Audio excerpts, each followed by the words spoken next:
Hey guys, welcome back to the channel. This is story about what if Naruto trained himself in the beginning part 1. Before I start, please do support for more amazing content and comments for part 2. Do consider to subscribe my channel and share my video to your friends and check out the description as well. Let's start the video. It's not fair, a 6-year blonde boy muttered. The blonde boy eyes, which held so much pain, looked to the congregation of people surrounding the academy. Adults gathered around their children, praising them for their success and listening to their stories as they walked home. The blonde protagonist of this story looked on towards the people with pain in his eyes. The blonde boy was currently on a lone swing, starting back with his deep blue ocean eyes. Also his unruly and spiky blonde hair untamable and with 3 straight horizontal lines across each cheek, and just wearing a black t-shirt with an orange spiral on the front and wearing a pair of orange pants. Naruto let out a huge sigh. It's not fair. What did I ever do wrong to the villagers? Why do they hate me? It's not fair. How come I am so rubbish in shinobi skills? It's not fair. How come I don't have any parents? That was the biggest thought running through Naruto's head. How come he was an orphan and had no one to love him? With those thoughts, Naruto got up and started walk back home to his apartment. Ever since he was 4, the orphanage had kicked out Naruto and refused to have him live there, saying that he shouldn't even be alive. These comments brought tears to Naruto's innocent face. However, not all was lost. The kindest person in the village gave Naruto a new home and would visit him quite often, nearly twice a week. That person was known as the 3rd Hokage and was currently waiting for Naruto to come home. As Naruto reached home and opened his door, he was greeted with a great sight. "Old man Hokage, what are you doing here?" Naruto shouted enthusiastically to the aged Hokage.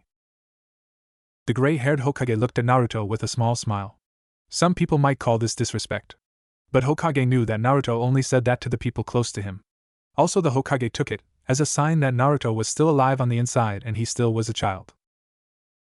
"So Naruto, judging from your voice, you are happy with your arrangement at the academy?" Sarutobi questioned in a kind voice. But the old Hokage looked at the young vessel and knew he said something wrong, and his suspicions were answered when Naruto spoke next. "It's great, old man," but Naruto spoke hesitantly. "It's just not fair. I have no one. All the kids either make fun of me or beat me up." Tears started to fall down the kind child's face as he confessed to the Hokage all the years of pain bottled up and emotions were starting to be released. There's a limit to how much a child can keep in. And the adults are worse. The parents all give me glares and the teachers just pick on me, making me look like a fool. It's not fair." Naruto was now freely crying and didn't stop. The old man felt like a real jerk for breaking the boy's spirit. So he got up and hugged him, telling to let it all out. After several minutes, Naruto had calmed down and now was just sniffing, with the Hokage taking his seat again. Old man, the most powerful man in the village, brought his head up to look up. "I have been doing a lot of thinking lately, and I have come to realize." Sarutobi looked up at Naruto with astonishment. He knew Naruto was not dumb, but right now he was showing great maturity. "That I need to become stronger so people can acknowledge me. You know what, old man, I have a dream." The professor had an even more curious face, and he was wondering what Naruto was going to say. "I'm going to become Hokage, no, the best Hokage ever, surpassing the previous ones. Then everyone will acknowledge me." Naruto finished off with a huge grin. Sarutobi just looked at Naruto with surprise. Even after all his treatment from the villagers, he declared he was going to become the village protector. Sarutobi couldn't help but smile at Naruto's declaration. Hey, old man, please train me, please. See, I have no one else to be trained by. All the kids have parents or personal tutors. How about it, old man, haha?" Naruto asked with a passion. The 3rd Hokage looked down. "I am sorry, Naruto, I cannot train you. I just don't have the time to do so," Sarutobi replied dejectedly. In Sarutobi's mind, though, the real reason would be the council would just not allow him, and he was also taking into account the Yondaime wishes. Flashback, 6 years ago. "Sarutobi, cough, please look out for Naruto for me." The Yondaime coughed more blood up. "Also, when he's ready, give him my scrolls to him." Sandaime looked at the young man with tears brimming his eyes and gave him a nod as to say, "Yes, I will." "Also, don't train him personally, cough, even though I want the village to view him as a hero, cough. I know he won't be, cough. So he needs to be strong by himself, cough, cough. He needs to grow by himself. He needs to be strong from the beginning, cough, cough, cough. Goodbye, old man, make sure you protect my home." With that, the hero of Konoha died, and Konoha would never be the same. As one hero died, another one was born. "Don't worry, Yondaime, I will. End the flashback. Naruto bowed his head down dejectedly. "But that does not mean I cannot help you out," Sarutobi stated. Naruto's head whipped up at wicked speed that Sarutobi might have thought he might have got whiplash. So old man, how you going to help me, huh?" Naruto asked eagerly. "Well, because I cannot train you, does not mean I cannot help you," Sandaime said wisely. Naruto being Naruto shouted back, "You already said that, old man, just tell me, tell me." Sarutobi chuckled at Naruto's enthusiasm. Okay, Naruto, just calm down. You see, Naruto, it might be hard for me to get a sensei for you, so what I want you to do is to take this. Sarutobi reaches inside his robe and takes out a plastic gold-colored card. Naruto looked at it curiously, wondering what it is. You see, Naruto, this card is your ticket into buying anything you want. All you have to do is show it to the clerk and charge it to my personal account. Now see here, my boy, you must use this with a level-headedness. I am trusting you, not go and ruin my account, Sarutobi explained to Naruto in a calm voice. Don't worry, old man, you can trust me, Naruto said with a huge smile on his face. But how is buying anything I want going to make me stronger? Naruto queried with a confused face. Ah, well, my boy, you see here, with this card you can purchase ninja equipment and books you want, Sarutobi replied back. Naruto, I want you to go this store, it's called Kai's Corner Store. You see, Naruto, it's not really a corner store, the store is really a cover for up and coming ninjas to buy anything they want to do with shinobis. We cannot have enemy shinobis buying our books now, can we? Sarutobi lectured to the 6-year-old boy. Well, Naruto, I hope that can help you, Sarutobi said in a soft voice. Don't worry, old man, I will make you proud, said in a huge shout. Before the wise Hokage left, Naruto left him a parting speech. Old man, you have always been there for me no matter what. The one who's always been kind to me, you gave me home, you put me school, and now this. For that, old man, I am forever grateful. Naruto stated compassionately. Well, Naruto, you are part of Konoha and it's a Hokage's job, no obligation to look out for everyone in the village. Everyone in this village is my family, including you, so Naruto, your family as well, Sarutobi replied back with equal compassion. As Sarutobi left and closed the door of Naruto's apartment, you could see a silent Naruto crying tears of joy. Don't worry, old man, I am going to make you proud, I promise, and I never break a promise, Naruto whispered to himself confidently. As soon as the old man left, Naruto went straight towards his only clock. The time was 8:43 p.m.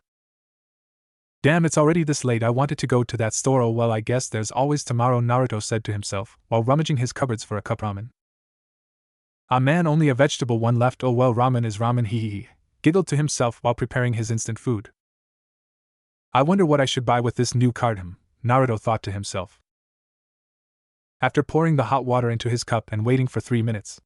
Damn, I hate these 3 minutes the worst, Naruto mumbled to himself. While eating his ramen, Naruto thought he definitely needed to get more ramen. But what about training? Maybe I should have asked the old man something, or maybe the person at the store could help. Then I will definitely get stronger and show people who I am really, and then they will acknowledge me. These were the thoughts of the young 6-year-old boy as he ate his food and went to sleep. Just as he went to sleep, Naruto announced to himself, tomorrow's a new beginning for Uzumaki Naruto. Beep beep beep, a loud sound was ringing through the room of a blonde demon vessel. Ah man, I hate that damn alarm, grudgingly said to himself. What, it's only 6:30, oh man, I left the alarm on, it's Saturday. Well, it won't matter anyway because I need to go to that shop and start my shinobi training. Alright, here goes nothing, Naruto stated to himself. Naruto got ready and had a quick breakfast, as he was so excited he could hardly eat anything. He dressed in his usual clothes from yesterday, as those were the only things he had. Okay, today is the birth of Konoha's Naruto said to himself, trying to think of a nickname. Oh well, I will come with something eventually. With that, a 6-year-old Naruto sped out of his apartment, not forgetting to lock the door, running towards Kai's store. Naruto was so happy and excited that he completely ignored the villagers' stare, humming an off-tuned song. Naruto squealed with delight at seeing the store and started to walk confidently towards it and entered the shop. It was really weird. It was like this store was out of some horror film where an unsuspecting idiotic kid runs into a store and gets chopped up into pieces. No one would think Naruto was horror buff, but hey, appearances are deceiving. Excuse me, is anyone here? Naruto called out while looking at the store. They had 3 dining chairs but no table. What's the point having that? Naruto was thinking, man, I think I came to the wrong store. It's weird, how come I never noticed this store before? Naruto thought to himself as he looked around the creepy store. Hey kid, what the hell are you doing here? A gruff voice called out, of a tall white-haired dark green-eyed man wearing a dark blue robe showing of his muscular chest. Well sir, I was sent. Naruto's words were all jumbled up because of the man's intense stare. He felt like saying, well, if you stop looking at me like that then maybe I could answer you, but thankfully he didn't. So he did the only thing he could think, which was take out the Hokage's gold card. After seeing it, the strange man looked at it and shouted out loud. Oh, so you're the kid Sandame was talking about. Come and you need to come to the back of the store to check out our special stuff, he, the old man said with a sadistic giggle in the end. Well, as you know, my name is Kai, I run this corner shop. Take a look at anything you want except the scrolls, of course, he said with a very businesslike voice. Naruto looked around the large store with total confusion. He had no idea what to buy and what not to buy. So he did the most logical thing, which was, ask the store owner. Hey sir, what do you recommend for me? I mean, I am only 6 years old, Naruto asked the man in an innocent voice. Well, why don't you start by getting some of these books? They will help you throughout your life. Now let me tell you this, kid, some people think these books are useless. Now let me tell you this, Aegean, they are idiots, and will never amount to anything. You can take these chakra weights with the manual, of course, and some of these shuriken kunai and couple karate suits, like the stuff Ryu wears from Street Fighter. And well, I think that's what you need. About now we do stock scrolls, but unfortunately we can't give them to civilians or academy students. Once you pass each ninja grade, then we can give them to you. Well, seeing as these items are heavy, why I don't have them delivered to you free of charge? How about? Kid Kai said this all in one breath. He also had this really sly smile and glint in his eye. Naruto guessed that he made his day by buying this stuff. Oh well, this is all for gold to become Hokage, Naruto thought to himself. Thanks, mister, you have been a great, and when I am Hokage I can make sure you retire early and live a sweet life, Naruto outshouted in a big voice. Ha ha ha ha ha, kid, this is my retirement, ha ha ha ha ha, Kai replied back while laughing out loud. Oh well, whatever floats your boat. Oh yeah, old man, I will definitely be back for those scrolls and maybe some other stuff, thanks a whole bunch, Naruto shouted back while running out of the store. Wow, once I get those books I am going to start training really hard, Naruto thought. Then I will show everyone who Uzumaki Naruto really is. Naruto thought this while running back to his house. I guess I need a signature weapon and technique. But how do I do that? Well, I guess those books will help me. I almost forgot I need to get some food, Naruto thought frantically while running off in another direction. As Naruto came towards his door, he noticed a couple of people coming towards it. He saw a person dropping some stuff at his front door. Hey, are you the delivery man from Kai's store? Naruto asked eagerly. So you're the kid? Well, aren't you lucky that you came now? Well, here you are, the delivery is free of charge. Happy reading, kid, replied back a normal-looking man with a cap on backwards. As Naruto set his grocery down in his kitchen, he went towards to his delivery, moving away the weapons and chakra weights, which seemed to weigh absolutely nothing, and that sparked his interest. Naruto then put aside his weights and looked at his books that stood there in all their glory. Yes, this is so kick-ass, I am going to read all these books as soon as possible, Naruto said to himself in an excited whisper. Well, let's see what these books are, Naruto murmured to himself. Churka for Dobes. The Theory of Element Jutsus. Taijutsu for Dropouts. Ninjutsus for Dobes. Genjutsus for Weaklings. Fighting Styles. Shinobi Weapons. Konoha History. Creation of your own jutsus. How to be the best shinobi. Well, they look like really useful for making jutsus, Naruto spoke out loud. Oh, I need to wear my weights now, let's see, Naruto mumbled to himself. With that, Naruto put on all his weights, but felt nothing. Wow, this is strange. I mean, shouldn't I feel something right about now? Oh yeah, I should read the manual, hehehe, I am such a dunce sometimes, Naruto who chuckled at his own lame joke. Okay, it says here put weights on blah blah blah, oh here we, Naruto mumbled to himself. While looking at the manual, it said you needed to pump a small amount of chakra into the weights. Only 1% each time, or your bones might turn into dust from the intense weight of the weights. What the hell is chakra? Naruto confusingly asked out loud. Well, I guess I have to read the chakra book. It's a good thing I can read, Naruto laughed out loud yet again at another one of his lame-ass jokes. So Naruto spent 2 hours reading chakra for Dobes and getting the ins and outs of how to use it and summon it. By the end of it, he real grasp of chakra. Wow man, why can't the academy instructor explain it like that? Then life would so much easier, Naruto shouted out in frustration. Okay, I guess now I can use these weights properly. I need to pump 1%, hang on, how much is 1%? Naruto said with a confused face. Naruto screamed out in frustration. Why couldn't he just give me normal weights? An annoyed Naruto continued his rant. Naruto went into his book and started to read it, trying to find a solution. When trying to separate chakra, it's best to think of it as a big box full 100 balls. If you want to take out 5 of chakra, you take out 5 balls, and if you want to take out 10 of chakra, you take out 10 balls. Wow, this book is really good now, I clearly understand this chakra mumbo jumbo, Naruto cheekily said. Naruto proceeded to visualize a big box with balls filled inside it, and took out 1 ball. With that, he could clearly pump 1% of his chakra into the weights. But what Naruto did not count on was the sheer force of which the weights put him under. The weight was so much that Naruto fell to the ground in a heap. Crap, it feels like someone's pushing me down with all their weight, Naruto thought to himself. Okay, I have to get used to this if I want to be Hokage, Naruto shouted out in determination. After an hour or so of getting used to the weights, Naruto stood up and was able to walk. It was when he was walking he noticed a couple of pieces of paper, which seemed to be wrapped in plastic. What's this? Chakra affinity paper, huh? I wonder what this is. Naruto blurted out, holding out the alien object. Naruto held it up high. To Naruto it looked like ordinary paper. It says pour chakra into the paper to find out which element you lean towards. I guess I wonder what's mine. Naruto queried what element he could possibly be. When he poured chakra into the paper it cut in half.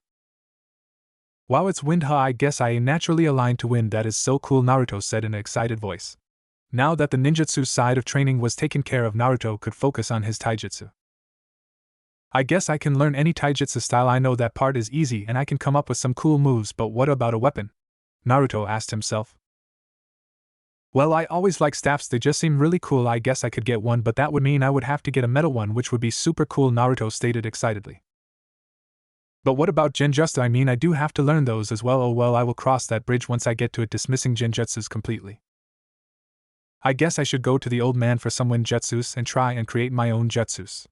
Naruto thought to himself, God, how many times have I written himself in this chapter? One got to find a better phrase. So Naruto spent at least 2 weeks reading the books and getting used to the weights. He had also gone to the old man to get some ninjutsus and other ninjutsus. Naruto's attitude on a whole changed. He no longer shouted out in class or made fool of himself according to one of his books, looking underneath the underneath. A shinobi should always stay silent and passive. It made sense. I mean, shinobi are supposed to be the silent killers. They weren't a bunch of rowdy samurai now, were they? Naruto's training had started him of doing basic chakra control exercises by trying to mold chakra. He had already mastered how to do hand signs already. All he really needed to do was speed it up. Going to the Hokage helped him out greatly, as the old man gave him a huge scroll of ninjutsu. He remembered how he got it as well. Flashback 2 weeks ago. Naruto came striding into the old Hokage's office, his head held up and shouting out his demand. Hey old man, I need help with my training. Give me some jutsus so I can learn them at home, Naruto demanded from the Hokage. Well Naruto, I don't want to play favorite. I have already given you my card, which by the way you happen to be spending quite well. Plus I can't give a 6-year-old boy some high-level jutsus, Sandame Hokage lectured the blonde demon vessel. Please old man, I need wind justices, because I found out that I have a high affinity to them. Besides, this will be the last time I ask anything from you.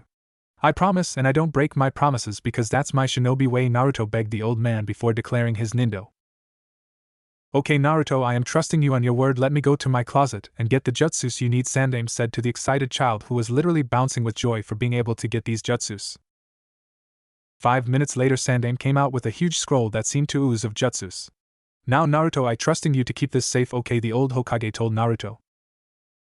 Don't worry old man, I will keep it safe and master every jutsus there are on that list, Naruto proclaimed excitedly to the strongest leaf shinobi, who in return was smiling at the boy's enthusiasm.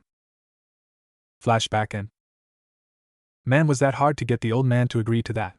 But now I can start learning this stuff for myself, Naruto stated to himself excitedly, while in a clearing he dubbed his own personal training area because no one came here. So Naruto's training became more intense. He was still on 1% chakra because he found it very difficult to adjust. His taijutsu style seemed to compromise of a bit of karate, kung fu and muay thai. He had gotten these styles from Kai's store as well as a staff form and a training staff, which he happened to have. He remembered Kai telling him it was odd for a shinobi to have a staff, as it was too long and not practical. To this Naruto exclaimed, I'm not a normal shinobi, but like many good shinobis, Naruto started create his own jutsus and taijutsu moves.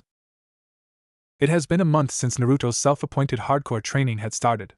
A few people had noticed the change in Naruto.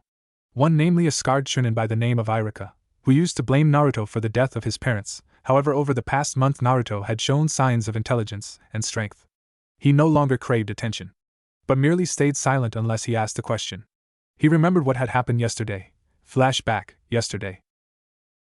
Okay class, today we are going to learn some Konoha history, Iruka announced to the class, and getting a collective moan from all the kids except Naruto, who oddly seemed to look, dare I say it, excited. Okay class, I going to talk about the Kokage. When Iruka had said this, he seemed to have the whole class's attention. I mean, who wouldn't want to know about the greatest shinobis this village produced? Okay Naruto, let's see if you have turned over a new leaf, Iruka thought to himself. Okay class, can anyone tell me a fact about the Shodame Hokage? Anyone? Iruka asked the class, moving his head around until he settled on Naruto. Naruto, how about you? Can can you tell me a fact or two? Iruka asked the 6-year-old blonde boy. Naruto was literally sweating bullets at the stares his classmates were giving, almost cheering him on to fail. No, Naruto thought to himself, I am no longer going to be a dropout, I am going to show my true potential. Naruto took a big gulp and shakily answered, well, the Shodaime Hokage was known for his wood element jutsus and great strength. Naruto replied back fearfully. When Naruto finished his answer, half the class broke out into laughter, thinking the boy just made it up. Naruto, who thought he got the answer right, looked down in shame. Damn, did I read it wrong? I could have sworn he said he did wood element jutsus. Naruto thought to himself. Enough, Iruka shouted to the class, which was very odd. When Naruto usually got an answer wrong, he would join in the laughter. I don't know why you are all laughing. Naruto got the answer bang on right. Iruka finished with a smile. All the of class seemed to have a shocked expression on their face at the classroom dunce getting an answer right. Naruto seemed to prick up at Iruka's compliment. Okay, Naruto, can you give me a second fact about the Shodaime Hokage? Iruka questioned with a genuine smile on his face. At the praise given by the teacher, Naruto answered out enthusiastically. Well, the Shodaime Hokage and his brother the Nidaime Hokage were said to be the founding members of Konoha. Naruto finished with a big smile on his face. Well done, Naruto, you got both of your answers right, Iruka acknowledged while reaching into his drawer and taking out a small packet and chucking it towards Naruto, who fumbled at the sudden package being thrown at him.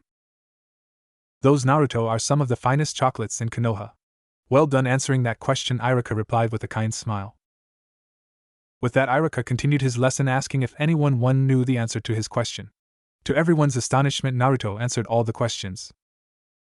After the class was over, everyone's opinion on Naruto changed drastically. 3 people the most, 2 being Haruno Sakura and Yamanaka Ino, and most notably Iruka.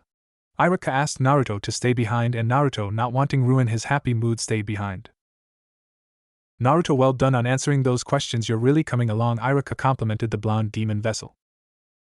Say, Naruto, how about I treat you to ramen for dinner? Iruka said with a warm smile on his while scratching his scar. The only answer he got was a big yes and a thank you. Flashback in. After those turn of events, Naruto easily became Iruka's star pupil. While suddenly Ino and Sakura had started talking to him, and even becoming his friends, he found this incredibly weird coming from 2 Sasuke fangirls. But he did not complain one bit. Once he got to know them, he actually found out they really fun to talk to and really cute. It had been almost 2 years since Naruto's ambition of Hokage began. Naruto's training was still going on full force, while developing new jutsus and learning quite a few from the scroll. His arsenal of jutsus was slowly increasing. It would be a long time before he would actually be able to master any of them, but hey, it's better than nothing. His training with his staff dramatically increased as he noticed that he was a complete natural with staff and learned moves from the style he was doing. His taijutsu was coming along quite nicely. He started to do exercises that conditioned his arms and legs and torso. Also doing push-ups, sit-ups, squats, jogging, and the whole works. All in all, Naruto was training at a steady pace and was only getting better. At the academy, he was starting to get noticed by the entire teaching staff, and he was arguably the best student of his year. Naruto liked the attention. He now thought back and was glad for showing his true potential. Naruto's intelligence was starting to increase from him reading the books at home and the lessons from the academy. It was this day that Uzumaki Naruto marked as one of his best days and worst days of his entire life. It was only a couple of days away from his birthday, and Naruto was sitting in class waiting for Iruka-sensei as usual, as he liked to come early to class. I can't believe the seats next to Sasuke-kun are taken. I wanted to sit next to him, a disappointed Sakura said, sitting on the right of Naruto. Well, forehead girl, Sasuke-kun wouldn't be caught dead sitting near you, Ino replied smugly towards her ex-best friend and rival. She was sitting on Naruto's left, with Naruto stuck in the middle of another argument. Their argument would always end up like this, with Naruto always being asked a tough question. Okay, Ino pig, we will let Naruto decide it. Naruto, who is more prettier, that pig or me? Sakura asked Naruto, saying the pig statement with a bit of disgust. Yeah, Naruto, who is better looking, Ino replied back with fire in her eyes. Both female academy students were looking at Naruto with puppy dog eyes. Naruto tried to resist their cute stares. Naruto, however, was saved with Iruka walking into the class. Hey look girls, Iruka-sensei is here, Naruto replied back hastily. Ino had enough of Naruto always doing this whenever they asked these questions. Naruto answered truthfully, now don't you dare avoid this question, Ino said in a commanding tone. Naruto also got tired of their constant bickering. I mean, what's the point of fighting over an arrogant ass like Sasuke? So Naruto replied back hastily, look, does it really matter? I mean, you're both the most prettiest girls in the village. Naruto finished looking a little peeved off and staring at Iruka-sensei's face. What Naruto didn't realize was that both girls were blushing furiously, and both had small smiles on their faces. For that was the sweetest thing any boy ever said to them. They both knew Naruto was always genuine in his words because he never lied. Okay class, settle down now. Today is a special day, seeing as that we have a new student joining us from the lower grade, and student from this class will be joining then upper grade class. Irika informed the class of the arrangement. Okay class, please welcome Hyuga. Hanabi girl walked in with white eyes and black hair and looking the class as though they were beneath her. Okay class, settle down now. I like to congratulate the person who has been promoted to go to the upper year. Uzumaki. Naruto, please step up. Irika beamed towards Naruto at being jumped up a year. Naruto got up, pulling his back over his shoulder and looking over at his two friends Ino and Sakura, who looked heartbroken at losing their only male friend. Damn, Naruto thought to himself, just when I get friends my own age I have to leave. When he reached Irika-sensei, he gave him much praise and 2 jutsu scrolls, saying that he deserved. At the time, Naruto would have rather traded in his 2 scrolls for his 2 friends. Naruto dejectedly left the class and out the door, already missing his friends. But as soon as Naruto reached the door, he started to get excited. If he was bumped up a grade, that must mean he was strong. So began Naruto's 3rd year in the academy. In a new class and new environment. Even though Naruto was disappointed in leaving his favorite teacher and people, he quickly got stuck into this class. Naruto realized that this class was a lot harder, and he would have to put more effort into lessons. 3 weeks afterwards, it was Naruto's 8th birthday, and he started his birthday in great fashion by training his ass off. Naruto had a checklist in his house of all the jutsu he could do and mastered. Right now, he was looking at that list. Ninjutsu from the scroll, mastered. Bunshin no Jutsu, doppelganger technique. Doton Doryuden, earth release, earth dragon bullet. Doton Dorya Hiki, earth release, earth style wall. Doton Dorya Taiga, earth release, earth flow river. Futon de Tapa, wind release, great breakthrough. Henge no Jutsu, transformation technique. Katon Karyuden, fire release, fire dragon missile. Katon Karya Enden, fire release, fire dragon flame bullet. Kawarimi no Jutsu, body replacement technique. Kaze no Yaiba, blade of wind. Meisai Gaku no Jutsu, hiding camouflage technique. Noanuk no Jutsu, rope escape technique. Shunshin no Jutsu, body flicker technique. Konoha Shunshin no Jutsu, tree leaf body flicker. Tsuchi Bunshin no Jutsu, earth doppelganger technique. These were all the techniques Naruto had mastered from the scroll. He had spent day and night doing these techniques. The old man did not have many wind element jutsu, which kind of pissed him off, but he found out that he could do fire and earth element jutsu pretty well, but could not do any lighting or water element based jutsu. On the side next to ninjutsus there was another piece of paper stating his original jutsus.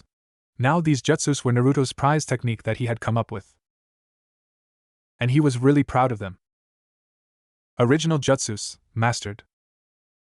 Wind release, wind dragon technique. Wind release, hurricane upper. Wind release, screw upper. Wind release, double cyclone. Wind release, spiral wind. Rising kicks. Shining fist. Chakra fist? Note to self, think of better name. Churka wave. Wind cutting kick. Rising dragon wind uppercut. Spinning dragon wind uppercut. Naruto was really happy about having so many jutsu in his arsenal. He was almost going to wet his pants. But there were many technique Naruto failed at and needed to improve greatly at, like the raging storm, which Naruto thought that when he would master it, it would be his signature technique. Right now Naruto was on only 5 chakra release on his weights. He had never thought it would be so hard to maintain balance while having such heavy load upon himself. All in all, Naruto's training was coming along really quickly. He had a very good grasp of his staff. His ninjutsu were really, and his taijutsu was really good. The only thing which was Naruto's chakra control and genjutsus. The only genjutsu Naruto knew of was Kokwanjyo no Jutsu, bringer of darkness technique.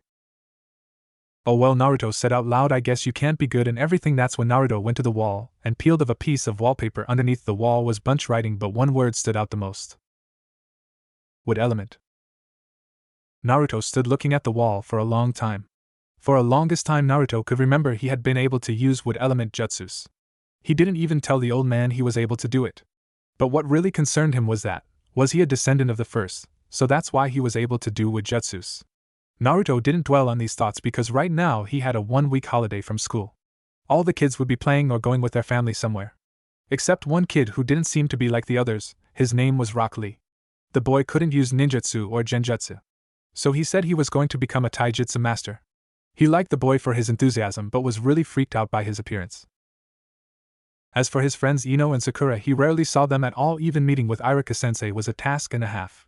But right now Naruto was going to try out his new technique. He had been working on the Raging Storm. So Naruto ran out to his special training area and got ready for his new jutsu experiment. He knew the basics of how to do it. Basically all he needed to do was channel huge amounts of chakra into his hands, and then release all of it into the ground with his fists so everything around the area would be totaled. What Naruto didn't know was the extent of the damage it would do. As Naruto entered his clearing and did his morning stretches, he got ready to release his deadly attack. Okay, Raging Storm, take 1, Naruto said out loud.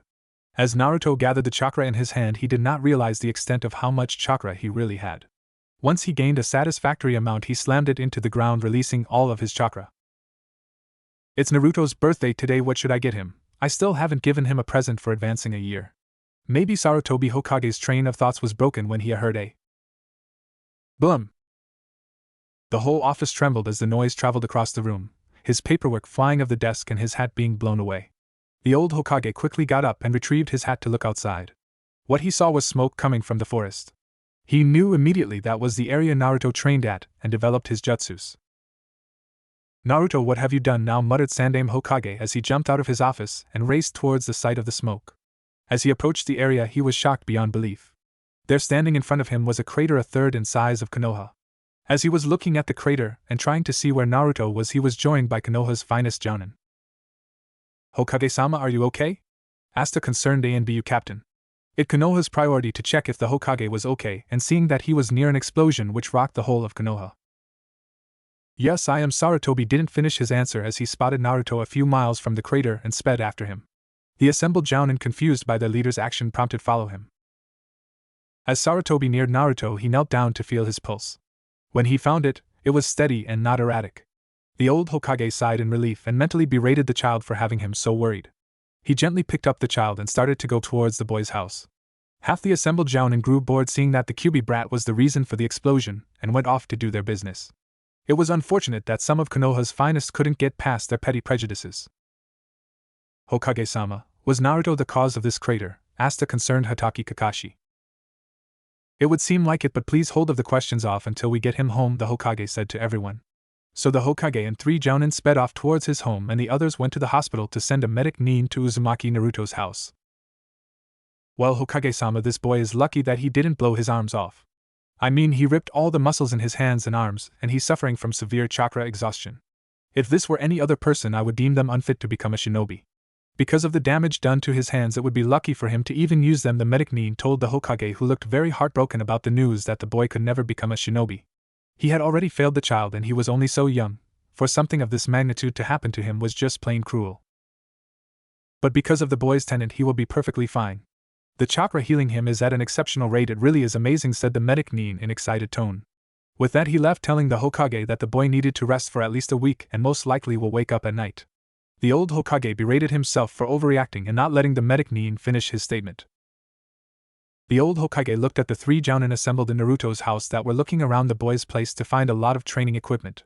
It seemed this boy was already on his way to becoming Hokage. Wow, this boy sure does train himself. I mean, look at these books and scrolls. Hell, the boy's even got chakra weights. No wonder he was bumped up a grade. A bored-looking Genma said in astonishment with a saban needle sticking out of his mouth. To shock Genma is something that was very unusual. He was the typical lazy shinobi, who didn't get excited about anything. He is everything I would expect from a boy who created a crater that size, Kakashi replied back to Genma while reading his perverted novel. He defiantly seems to carry the flames of youth, Guy shouted in his oh-so-Guy way. When he had said that, everyone around cringed. Hokage-sama, what are these papers on Naruto-kun's wall? Asked the curious Guy towards the strongest leaf shinobi. Those are some very special papers you see, Guy. Up on the wall are the jutsus Naruto has mastered and the ones Naruto has created, Sandaime Hokage replied to the taijutsu master. Genma went up to the wall and gave a loud whistle at the amount of jutsus Naruto knew. Wow, Hokage-sama, for 8-year-old boy, that's a pretty nice arsenal of jutsus he's got there, Kakashi complimented about the boy. Everyone seemed to stop at Guy's shivering. A concerned Hokage asked, "Guy, what seems to be the problem?" Hokage-sama, you have to look at this." A very shocked Guy pointed towards the wall, which showed a piece of wallpaper covering a piece of paper with writing on it. After all, the four shinobi looked at the covered paper. They all grew faces of astonishment. How could Naruto be able to do wood element jutsus? These were the thoughts running through each of the leaf shinobi. "Everyone, you must not speak about this to anyone, understand? This is an S-rank secret even bigger than Naruto being the vessel, understand?" the Hokage told all three jounin assembled. The Hokage was lucky in that he had the most trustworthy ninja assembled before him. After everyone gave a nod of understanding, Guy shouting out something about the flames of youth. After all the assembled shinobi left, Sarutobi got a great idea for present, and quickly ran home to retrieve it. My head feels like I went through a stampede of angry bulls," groaningly Naruto said as woke up and began to slowly sit. His arms feeling heavy and felt like rubber. "Well, you're awake, that's good, Naruto. How do you feel?" asked a concerned Hokage.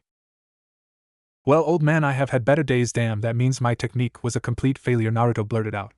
Sarutobi, looking at Naruto's disappointed face, decided to fill him in on the information on what happened and why he was in the bed.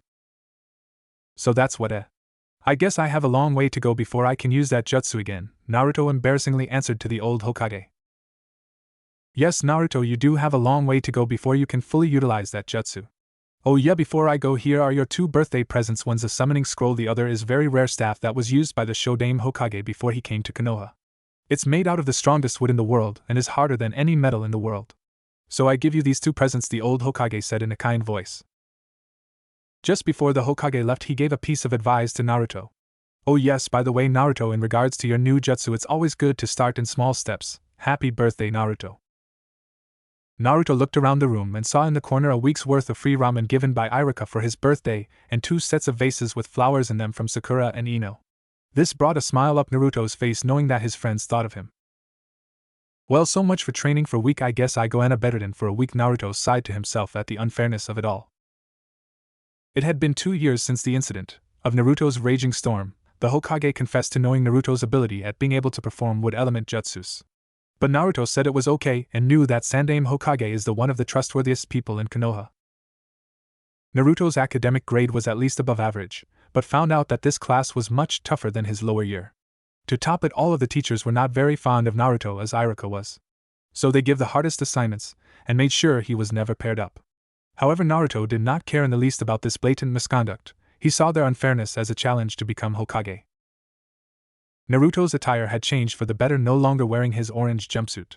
He found a new love in the color of red/black, whereby there is a hint of red in his black clothes. He wore a reddish-black gi with a fishnet shirt underneath, foregoing any other stuff. He still wore the sandals that most Konoha shinobi wore and black fingerless gloves to protect his knuckles instead of looking for style. Naruto's training was also coming really well. When he found out that the summoning scroll was for the Monkey King Enma, who could turn into a staff, Naruto literally hugged the old man to death for getting two awesome presents. Naruto's jutsu list was ever increasing. His original list of jutsu was increasing very quickly. He took the old man's advice to break down the raging storm by making smaller moves. This could not have been better for Naruto, because taking smaller steps he came up with two more awesome jutsus. All in all, Naruto's training was taking a turn for the better. Naruto's two best friends still met up with him, but they still were Sasuke obsessed.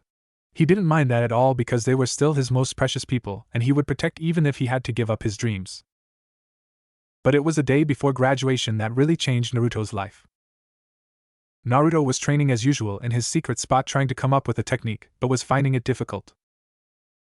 "I need to somehow use the Bringer of Darkness technique without any hand seal. That's the only thing that seemed." Naruto was unable to finish his chain of speech. "Mizuki," some male adult shouted out. At this, Naruto perked up. He had heard that name before, but from where? Then it clicked, he was that bastard teacher who acted kind to in front of others but sneered to him when he was alone. Naruto knew from the tone of the shout that Mizuki did something wrong, so he chased after origin of the voice, seeing if he could help. Naruto found Mizuki being chased by Iruka at quite a speed. Iruka said something about him stealing some forbidden scroll, which in Naruto's book was unacceptable. Naruto charged Mizuki, kicking him off the branch he was running towards. Mizuki landed in a heap against the forest floor. He quickly got up to see who attacked him. To see the demon brat of Konoha with a huge scroll, Mizuki looked behind himself to realize that Naruto had taken the scroll.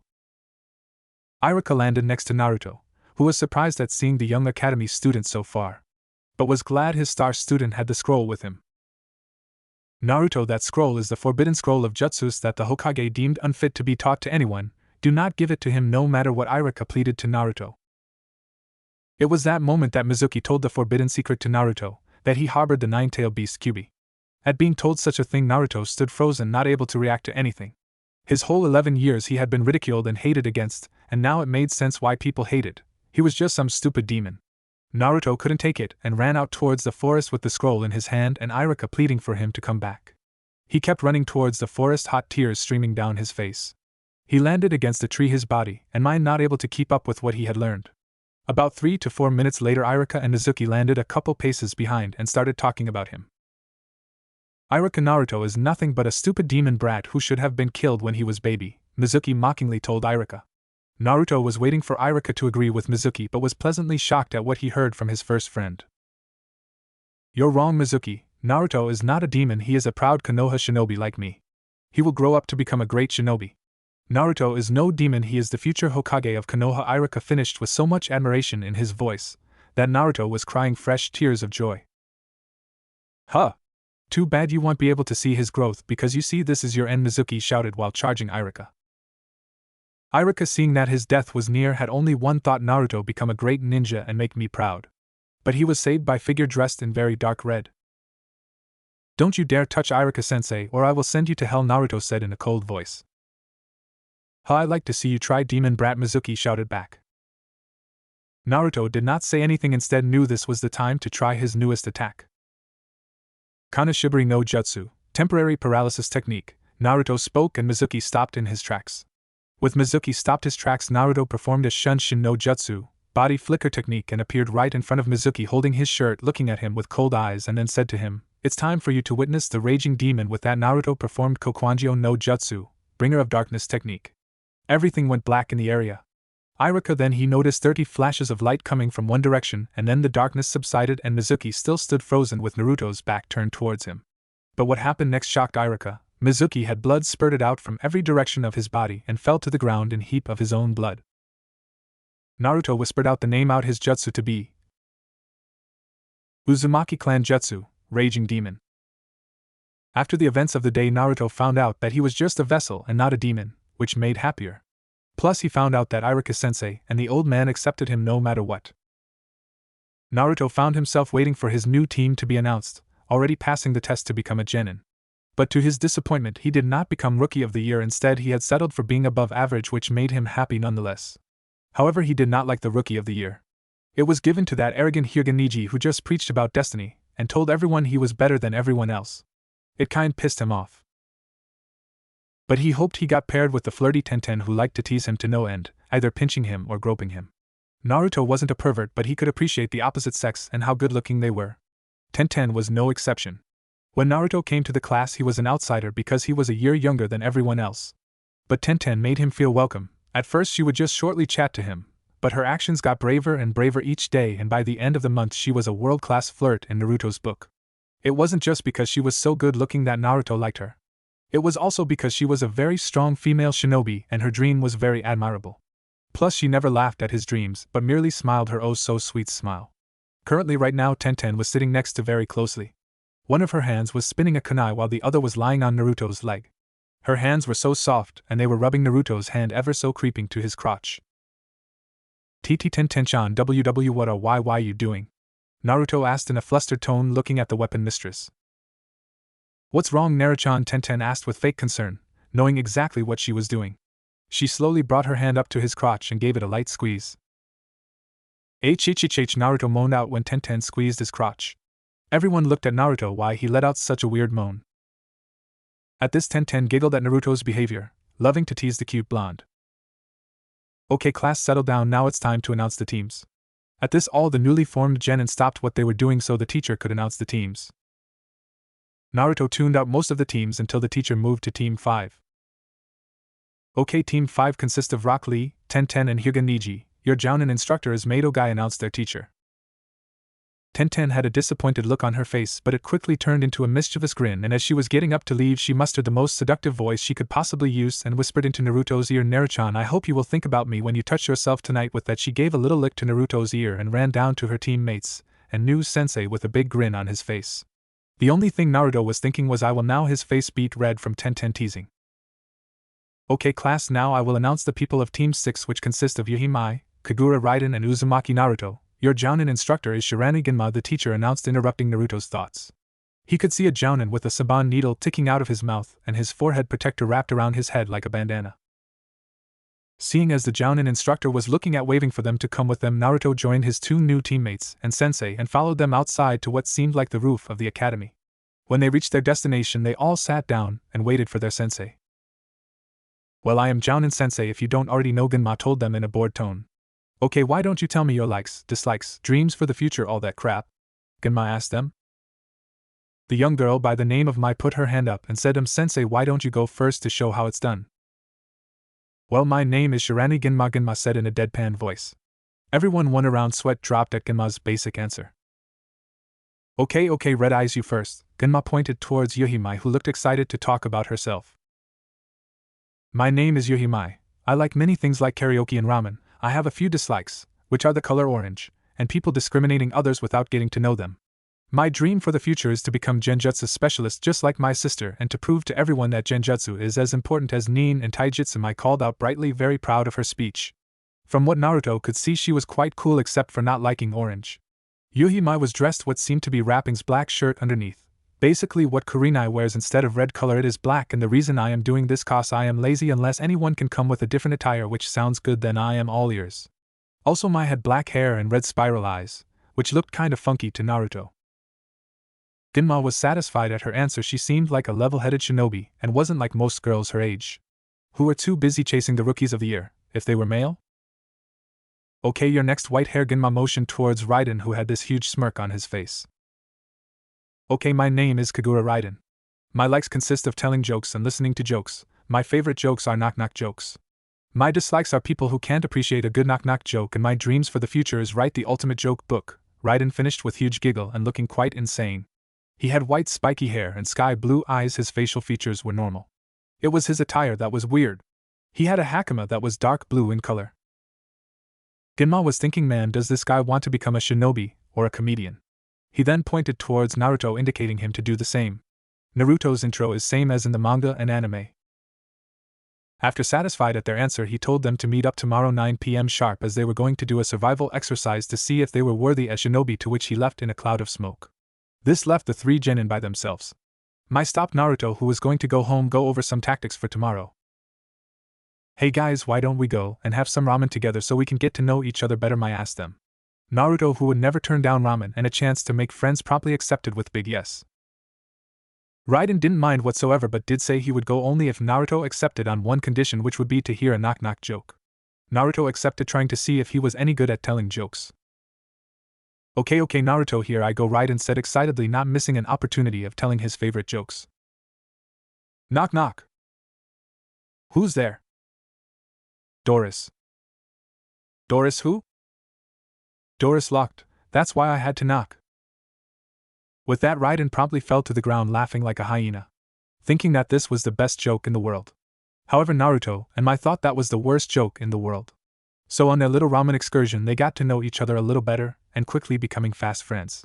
Ginma, who was looking at the three shinobi, was smiling, thinking that their teamwork would be excellent, knowing that they were already becoming good friends. With that, Ginma ran towards the Hokage tower, already giving his verdict if he would pass the team. A grin crossed his face, knowing that he got quite an easy team. None of them were dropouts and none of them were antisocial, which boded well to Saban shinobi.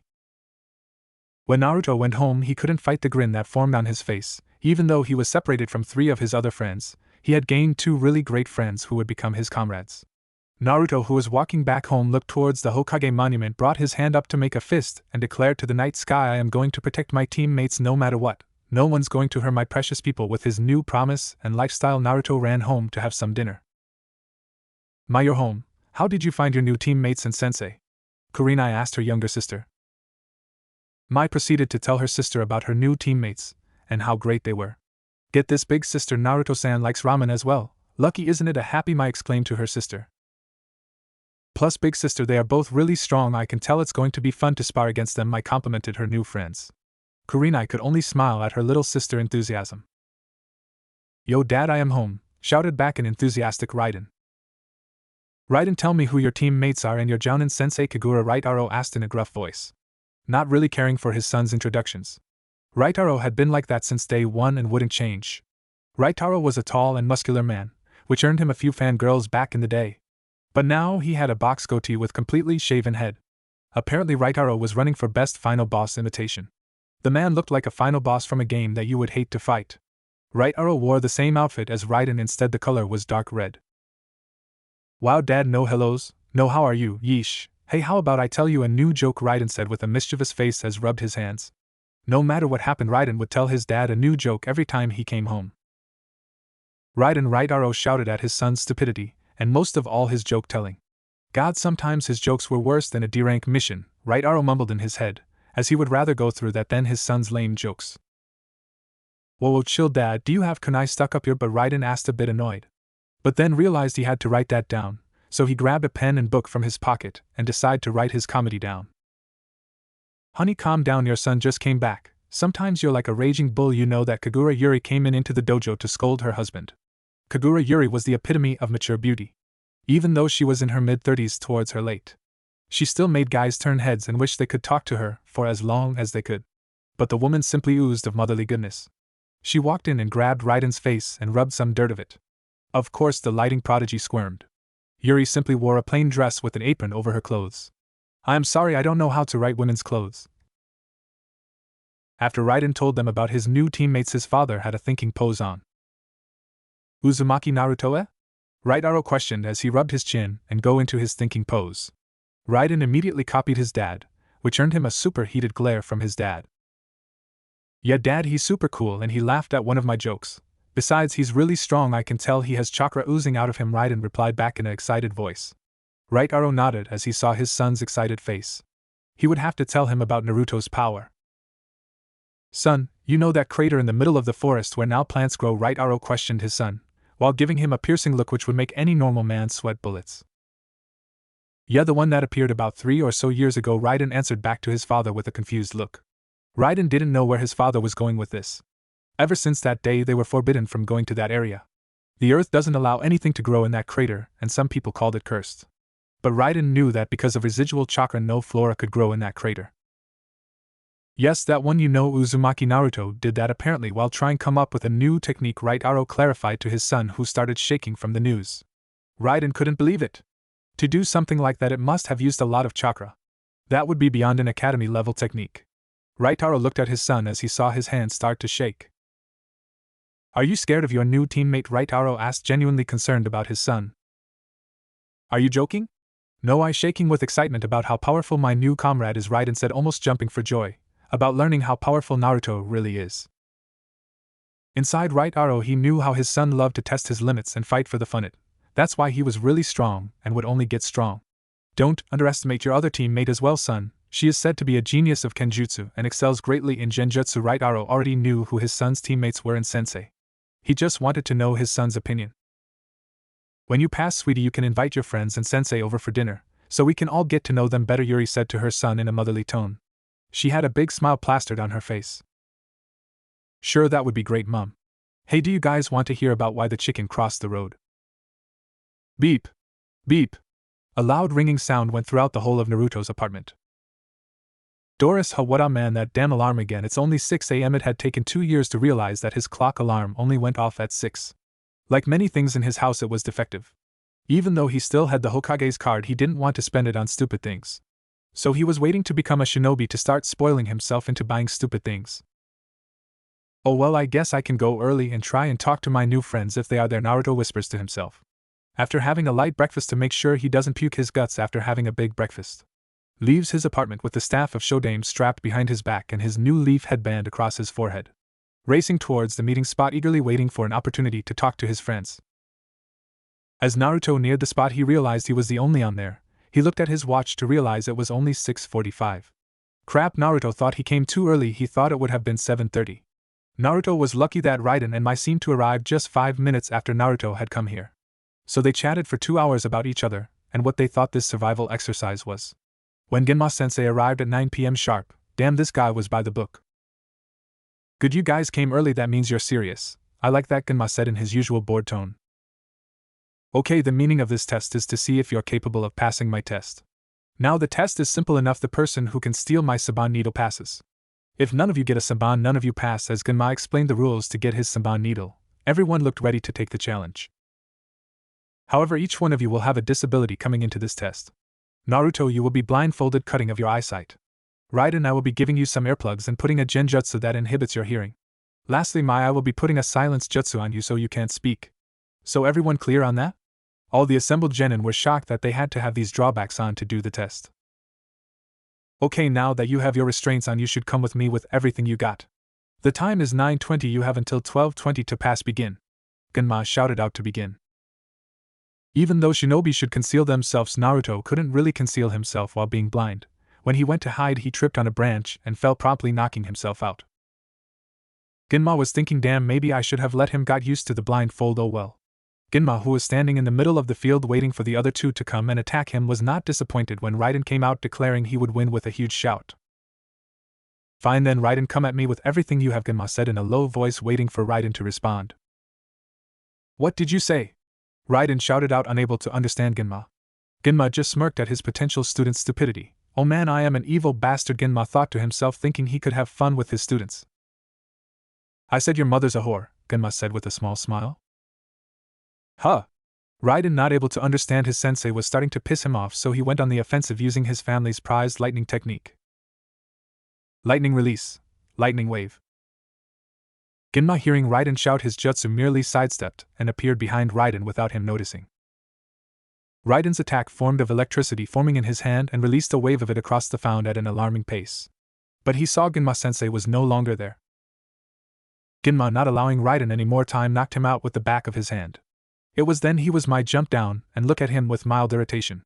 Mai had the easiest restriction, she didn't need anyone to help her with. But that was the whole point, he wanted to get Mai overconfident so she could mess up. With that, Mai charged him with both of her blades drawn ready to attack. Genma merely jumped over her and proceeded to make the handicap on her more noticeable. So Mai-sen, you're charging me with kenjutsu. I guess genjutsu really is the worst of techniques, Genma taunted her in a bored tone. Upon hearing her sensei say this made her mad, and she proceeded to lecture him. Genma smiled inside himself, knowing exactly what response he was getting. Sorry Mai-sen, I can't hear you, why don't you speak a bit louder? Genma kept up the verbal torment. Mai, unable to keep her anger in check, blindly rushed him with rage. Genma, satisfied at the reaction of his student, knocked her out easily with a kick and ran away from the clearing to search for the last of the trio. Hopefully the said person was awake. Naruto, who was now awake and presently pissed off with himself for getting knocked out like such an idiot. Oh, so you're awake? Naruto heard his sensei speak but did not know where it was coming from. He jumped, brought the staff of the first from his back and started to tap the ground. Genma was impressed that he was trying to find him by tapping the ground to see if he was near him. After a while, Naruto stopped and said, Utsusimi no Jutsu, projection technique, so you're projecting your voice to confuse me. Nice try, sensei, but I wasn't bumped up a grade for nothing, Naruto said in a confident voice, but inside he was nervous. Naruto knew he couldn't beat a jounin even without the blindfold, there had to be. Genma, who was watching Naruto from a tree, realized Naruto got the meaning of the exercise, waited for him to make the next move. Naruto needed to regroup quickly, so quickly bid his sensei a farewell. Well sensei, I love to stay and chat, but seeing as I am on the clock I have to make a plan, so bye-bye. With that, Naruto disappeared in a storm of leaves. Genma thought body flicker not bad, but it is a D rank technique, but that's no ordinary body flicker. Naruto appeared before both his teammates, who seemed to getting up. He needed to tell them the real reason for their handicaps and why this test was so damn hard. Listen guys, I think I know the reason for this exercise, Naruto told his teammates, forgetting that Raiden couldn't hear. What did you say? Raiden shouted out towards Naruto, whose ears started ringing from Raiden's shouting. Naruto looked a little pissed off because of Raiden's shouting. Mai, who tapped him on the shoulder to get his attention, seemed to have a pen and paper in her, motioning that she would translate and write her opinions on the paper for Naruto. Naruto smiled at his friend's quick thinking and commented, at least someone's using her head. To which he got a cute smile from his friend. Huh. Genma, who watching Naruto explain the handicap, smiled, thinking they had already passed, but he needed them to show him how strong they were. He decided to wait in clearing for his students to arrive and fight him. Was not disappointed when all three students arrived circling him. It was Raiden who attacked first using a different type of lightning technique, lightning release, lightning bullet. Raiden seemed to release lightning balls from his hands and shoot them towards Genma. dodging them with ease when he released that Mai had placed a genjutsu on him, which made him see all the kids 30 feet tall with evil grins on their face. He quickly released the genjutsu to see Naruto nowhere. Doton, Shinjuzanshu no Jutsu, Earth Release, Inner Decapitation Technique. Naruto's hands were below ground, but of course if you can't see your opponent you have to feel his chakra, so these two were supposed to divert my attention from Naruto so he could do this jutsu. This was what Genma was thinking when he was pulled down into the ground. So sensei, do we pass? Naruto said with a cocky grin towards his sensei as Mai reached down to retrieve the Senbon needle from his mouth. However, as she went to get it, her sensei exploded into smoke. Naruto, noticing the sound of the exploding, gritted his teeth and said, Kage Bunshin no Jutsu, Shadow Clone Jutsu. That bastard used my favorite. Naruto was unable to finish his sentence when he heard a loud ringing sound go off indicating that the time was up. Both Mai and Naruto put their heads down while Raiden looked confused. Genma appeared before all three of them with a neutral expression on his face. He proceeded to take both jutsus of Raiden and Mai, and took out the earplugs and blindfold of Naruto. Raiden had finally got why his two other teammates looked down when Genma said the alarm went off. Well, that's the end of time, and none of you have my Senbon needles. You know what that means. When Genma had said that, they all looked heartbroken, knowing that they would have to be sent back to the academy even after their hard work. You pass. Genma finished with a smile on his face. Both Mai and Raiden looked shocked while Naruto looked really relieved.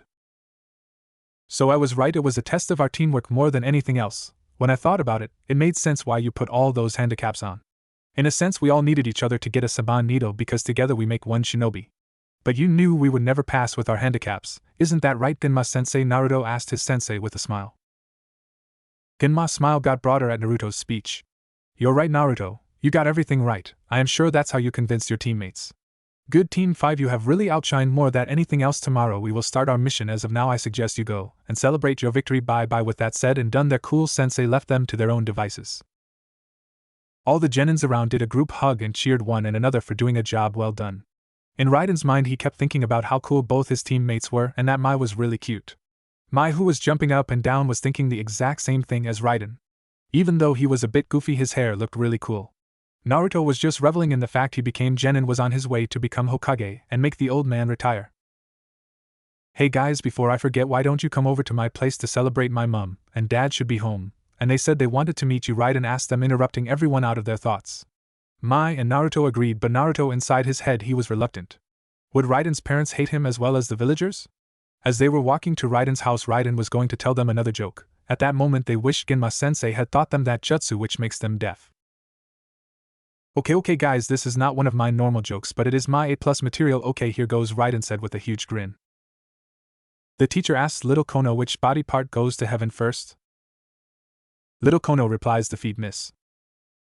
So the teacher says, why the feet? And little Kono says, because when I go in my mummy's bedroom at night she has her legs in the air shouting, oh my god, I'm coming. When Raiden said that joke he was laughing so hard he had tears coming from his eyes. Mai, who was looking at Raiden with disgust at such a vile joke, she thought Naruto might share her opinion. Ha ha ha ha ha, Raiden, that was wicked. Do you have any more little Kono jokes? Naruto was literally laughing so hard that his sides were hurting.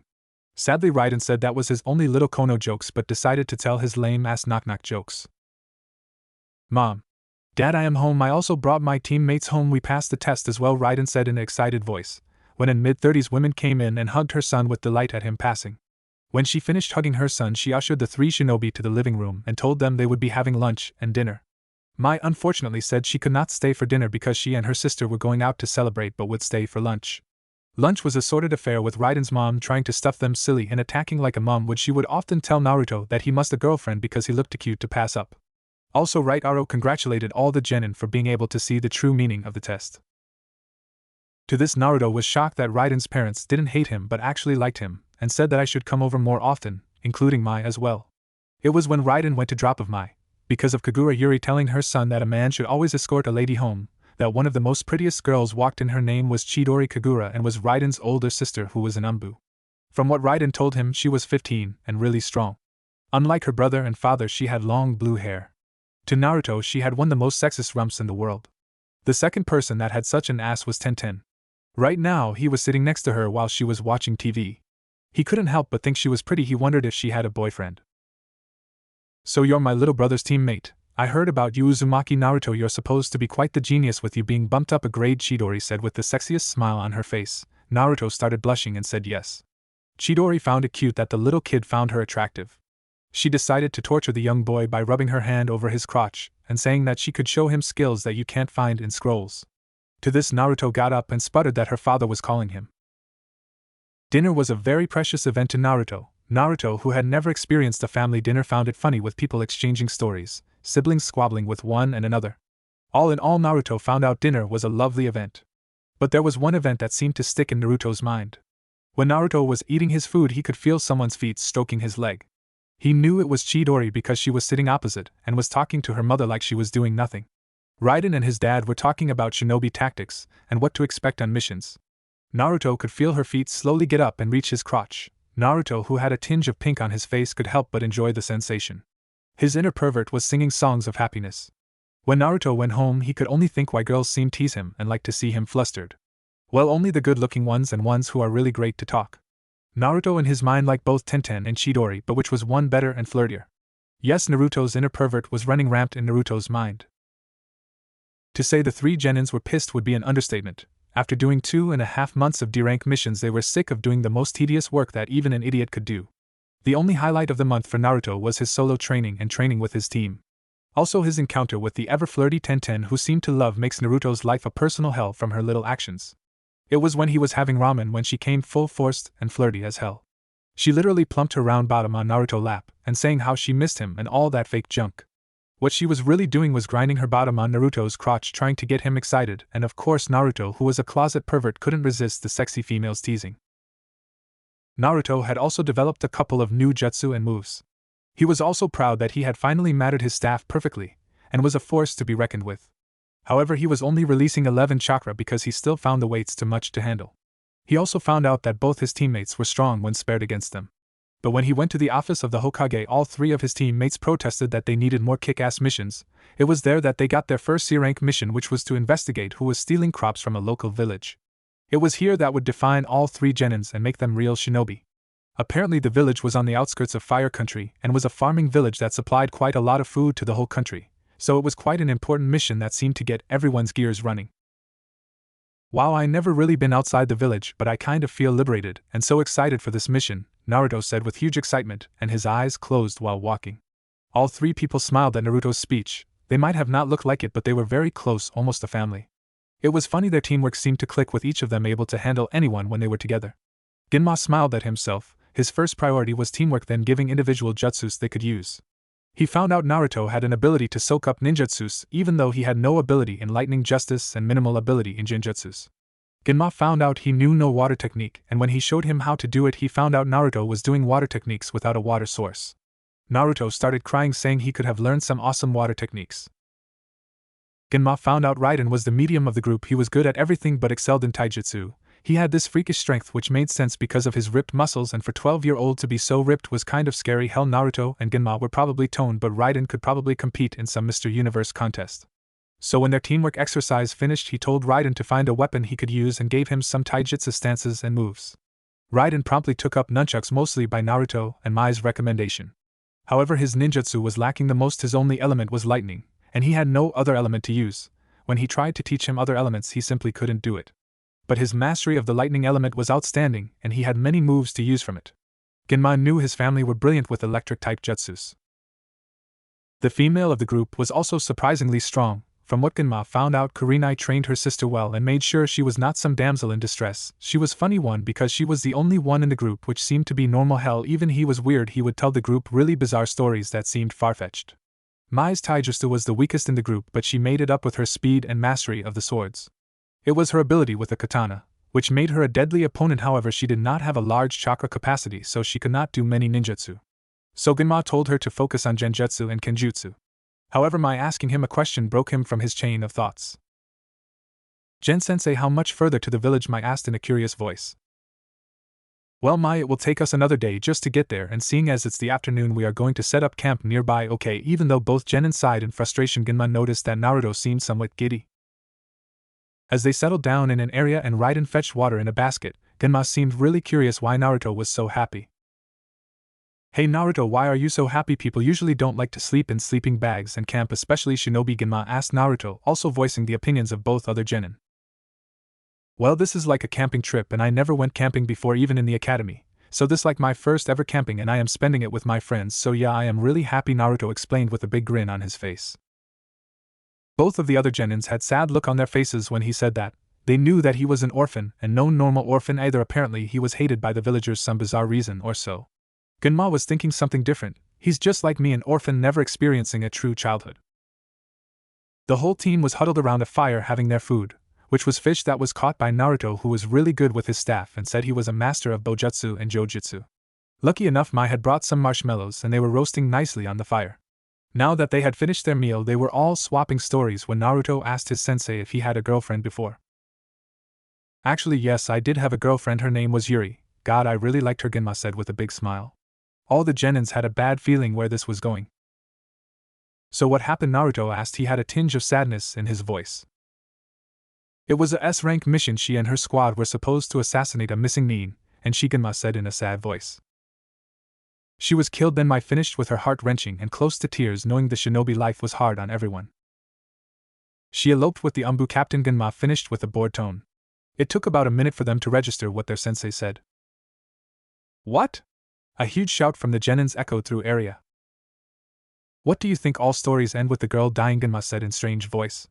To that response they all asked why did he have to tell such weird stories. The next day the team had arrived at the village to see quite normal and humble people there, who welcomed the Konoha shinobi with open arms. The team went to investigate what happened in the area to see normal bandits stealing crops, so they had to wait it out. But something wasn't right. Even though the villagers seemed to be very humble, they looked like they would be attacked any moment. Man, this village is weird. I mean, Naruto did not finish his sentence, as he seemed to bump into a person who fell over. The said person was a beautiful woman that had striking red hair and sea blue eyes. Right now she was wearing a robe that had a hood on. Sorry, I wasn't watching where I was going. I should. Naruto started to apologize to the women but was cut off by her. Well, maybe you should have been walking properly instead of daydreaming, the angry women responded towards Naruto, and walked off in huff and puff. While what crawled up her ass and died right and said while taking out his pen and little book to write down what he said while giggling maniacally. Don't know, but something tells me she isn't normal, because she tried to pickpocket me, but I replaced it with blank scrolls and I even took her wallet, Naruto said while holding the hidden thief's wallet with a big grin. I guess no one ever told her to never pickpocket a shinobi, Genma said, and with striking grin with his senbon needle and his in between his teeth. Heh, sorry kid, but I need to get of this backwater village, and the women reached inside her pocket to find scrolls. She had then realized that the kid she tried to pickpocketed her. With a groan she quickly ran back to see all four people looking back at her with a big grin. Okay, I guess I did a bad thing, just give me back my stuff and we can forget about this ever happening, okay, the women said to the rest of the group. Naruto and friends just looked at each other until they heard a huge scream. Naruto didn't even think twice, he threw the women's purse back at her and ran towards the scream. The rest of the team went to investigate, leaving the thief behind, whom strangely enough ran to the scream as well. When Team 6 reached the field where the scream originated, they saw what seemed to be a bunch of 25 thugs holding a girl hostage. Okay, we asked nicely to give us everything you have, now we have to this girl, pretty little head, thug number 1 said in a menacing voice. What girl? A voice said, and when the thug looked down in his hands he found that he was holding onto a log instead of a girl. Huh, damn shinobi, you shouldn't mess with us, we are the feared group, the red fire, thug number 2 shouted out loud. The assembled shinobi just raised their eyebrow. Now they why it was C-rank, they were common people with no special abilities. Team 6 declared they were to leave this village alone and never come back. Of course this did not bode well for the apparently infamous group, so they all charged them, one throwing a knife that was deflected by Genma's senbon, which he spitted from his mouth. The genins each took on 5 thugs while Genma took on remaining 10. Naruto charged the 5 thugs he chose with his staff out. Unfortunately for the thugs, because he was good with his staff, they had no chance and were promptly knocked out effortlessly. Naruto looked around at the beaten 5 thugs and was disappointed that he knocked them out too quickly. Ah man, and here I was thinking I could use one of my awesome new jutsus, Naruto thought dejectedly. The same situation was with the rest of Team 6 as Raiden used his freakish strength to knock his 5 thugs out. Mai used a genjutsu on her 5 thugs to puke their guts out at seeing their personal hell and collapse due to the mental strain, and Genma, well, he just threw senbon needles in their neck to knock them out, thus ending their reign of terror. Well, that was an anticlimax and a half, Raiden said in a disappointed tone. Well, this is a C-rank mission, what do you expect, some high-class shinobis, Mai replied back with teasing smile. At this, Raiden pouted like a little kid. He's kind of cute, he does that, Mai thought to herself with a tinge of pink on her face. She quickly reprimanded herself for thinking such thoughts about the clown known as Raiden. The hooded woman looked awed by the shinobi's display and thought, yes, these guys can help. They are strong enough to do it, and then I will be free, plus they are Konoha shinobis, the village I wanted to go. The villagers seemed to erupt in cheers and thank their new heroes and heroine. Genma tied the thugs up and sent a messenger bird to Konoha to send Umbu, so they could send the thugs to maximum security prison mine where they would spend their whole natural life mining ore. Seeing as they did a job well done, they headed home to get some R&R for a job well done. They started to leave the village gates when Naruto asked a question. Hey Genma-sensei, why were the villagers so happy that we defeated such weak bastards? Naruto asked in his idiot voice. Well, Naruto, those people there are farmers, not fighters. I wouldn't be surprised if they never lifted a weapon before, Genma explained to Naruto in a bored tone. They all heard a voice shout and turned around to find the hooded thief running towards them. She stopped right in front of them and knelt down to catch her breath. I am really sorry I pickpocketed you, but I could really use your help. You see, I wish to seek asylum in Konoha village, and seeing as you guys are really strong, I can get there safely. The hooded woman decided to tell the four shinobis her plight. Okay, I see where you're coming from, but we are shinobi and this will cost you. Usually we do a background check, but seeing as you probably don't want to be attacked and raped by bandits, we will take you to Konoha, however it will cost you, Genma said to the women in indifferent tone. The hooded women looked at the Jounin level shinobi and sighed in defeat and took out a necklace with a weird looking stone attached. She explained it was a family heirloom and that it could buy you 3 mountains, seeing as it was a precious stone. Seeing that stone confirmed Genma's suspicions about the women. He knew she wasn't normal, and now she had a priceless family heirloom. Even though he had Genins with him, he knew he shouldn't risk the life of his comrades. But something in him said that he should help her, and being a Konoha shinobi, he had a big sense of honor within in him to help the helpless. Besides, his Genins would never forgive him. Not just that, Genma also noticed that even with a hooded robe on, she was really hot. Hey, he is a man, and men do have perverted desires. Okay, I accept, but until otherwise this a B-rank mission, seeing as we have no idea what might happen. Okay, Team 6, we have bodyguard mission back to Konoha, so stay sharp, Genma said in his usual bored tone. Thank you so much for your kindness. Oh, how rude of me. My name is Sakazaki Maki, replied the red-headed thief. So she hired some Konoha brats, hehehe. Well, they will be no match to the might of Rain Shinobi, said a person covered in black while looking down at the group of 5. All that was heard throughout the forest was Raiden's hyena-like laugh.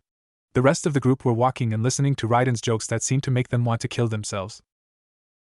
It was while they were walking, they were stopped by 4 Rain Shinobi who appeared before them, each one of them surrounding them. From what Genma could see, there were 1 Jounin Shinobi and 3 low-level Chunin. Genma now started to get worried for his comrade's sake. I think you should hand over the princess to us, and maybe we might let you go, the Rain Jounin spoke out to the group. The whole of Team 6 was shocked that they were harboring the village of Rain's princess. Please don't let them take me back. I have a bloodline limit they want. My father was going to have produced as many male babies as possible from various shinobi. Please don't let them rape me, the 25-year-old red-headed princess cried out to her companions. After hearing her confessions of running away, the whole group surrounded her and promised nothing would ever happen to her.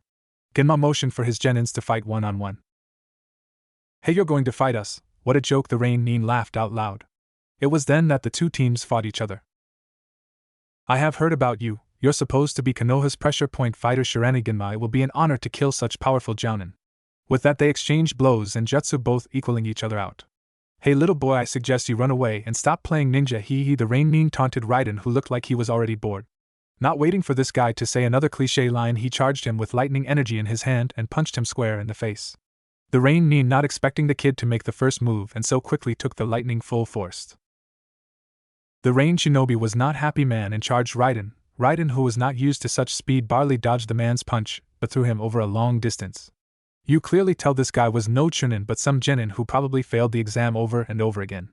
The Rain Genin was not pleased one bit to fight such a powerful shinobi.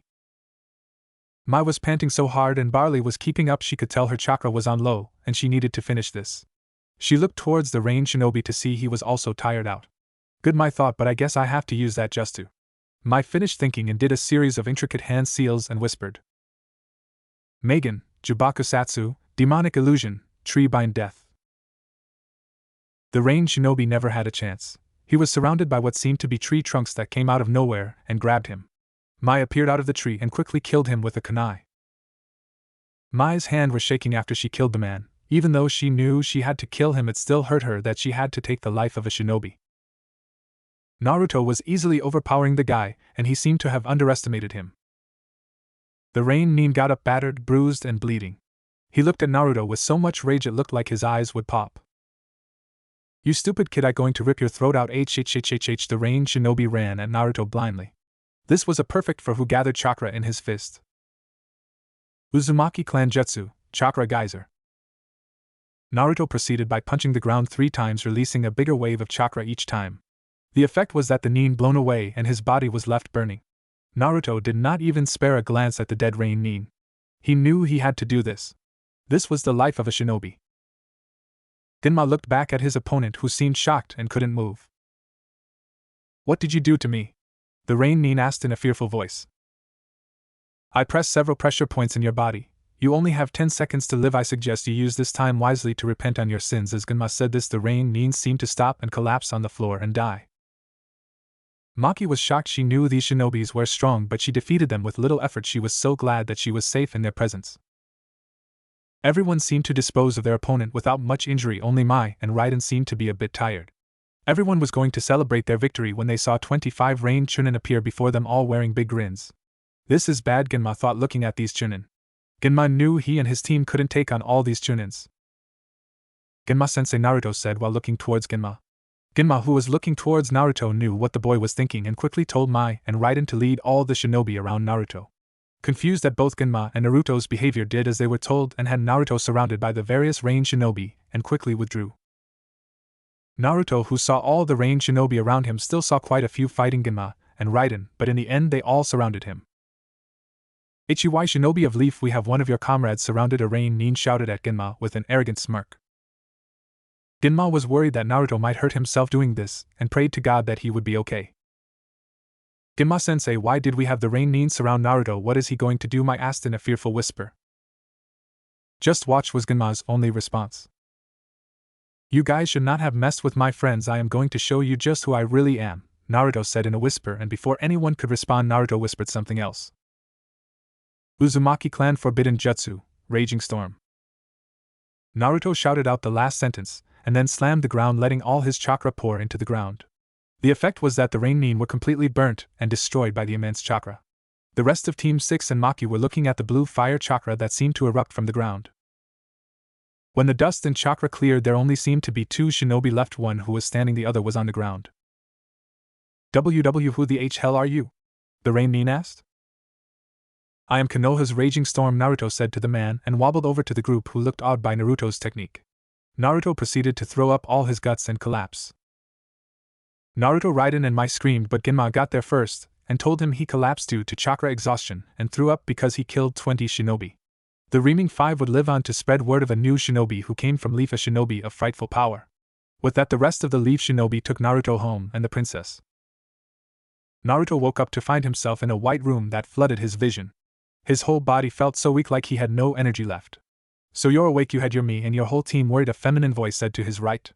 Naruto opened his eyes again and his blurry vision cleared to see Maki. "What are you doing here? Where is here, by the way?" Naruto asked in a confused voice while looking at Maki. Maki started laughing at Naruto's confused sentence. Maki went on to explain that they were in Konoha Hospital and that he had been out for a week due to chakra exhaustion. When Naruto asked why she was still here, she said she was now a citizen of Konoha.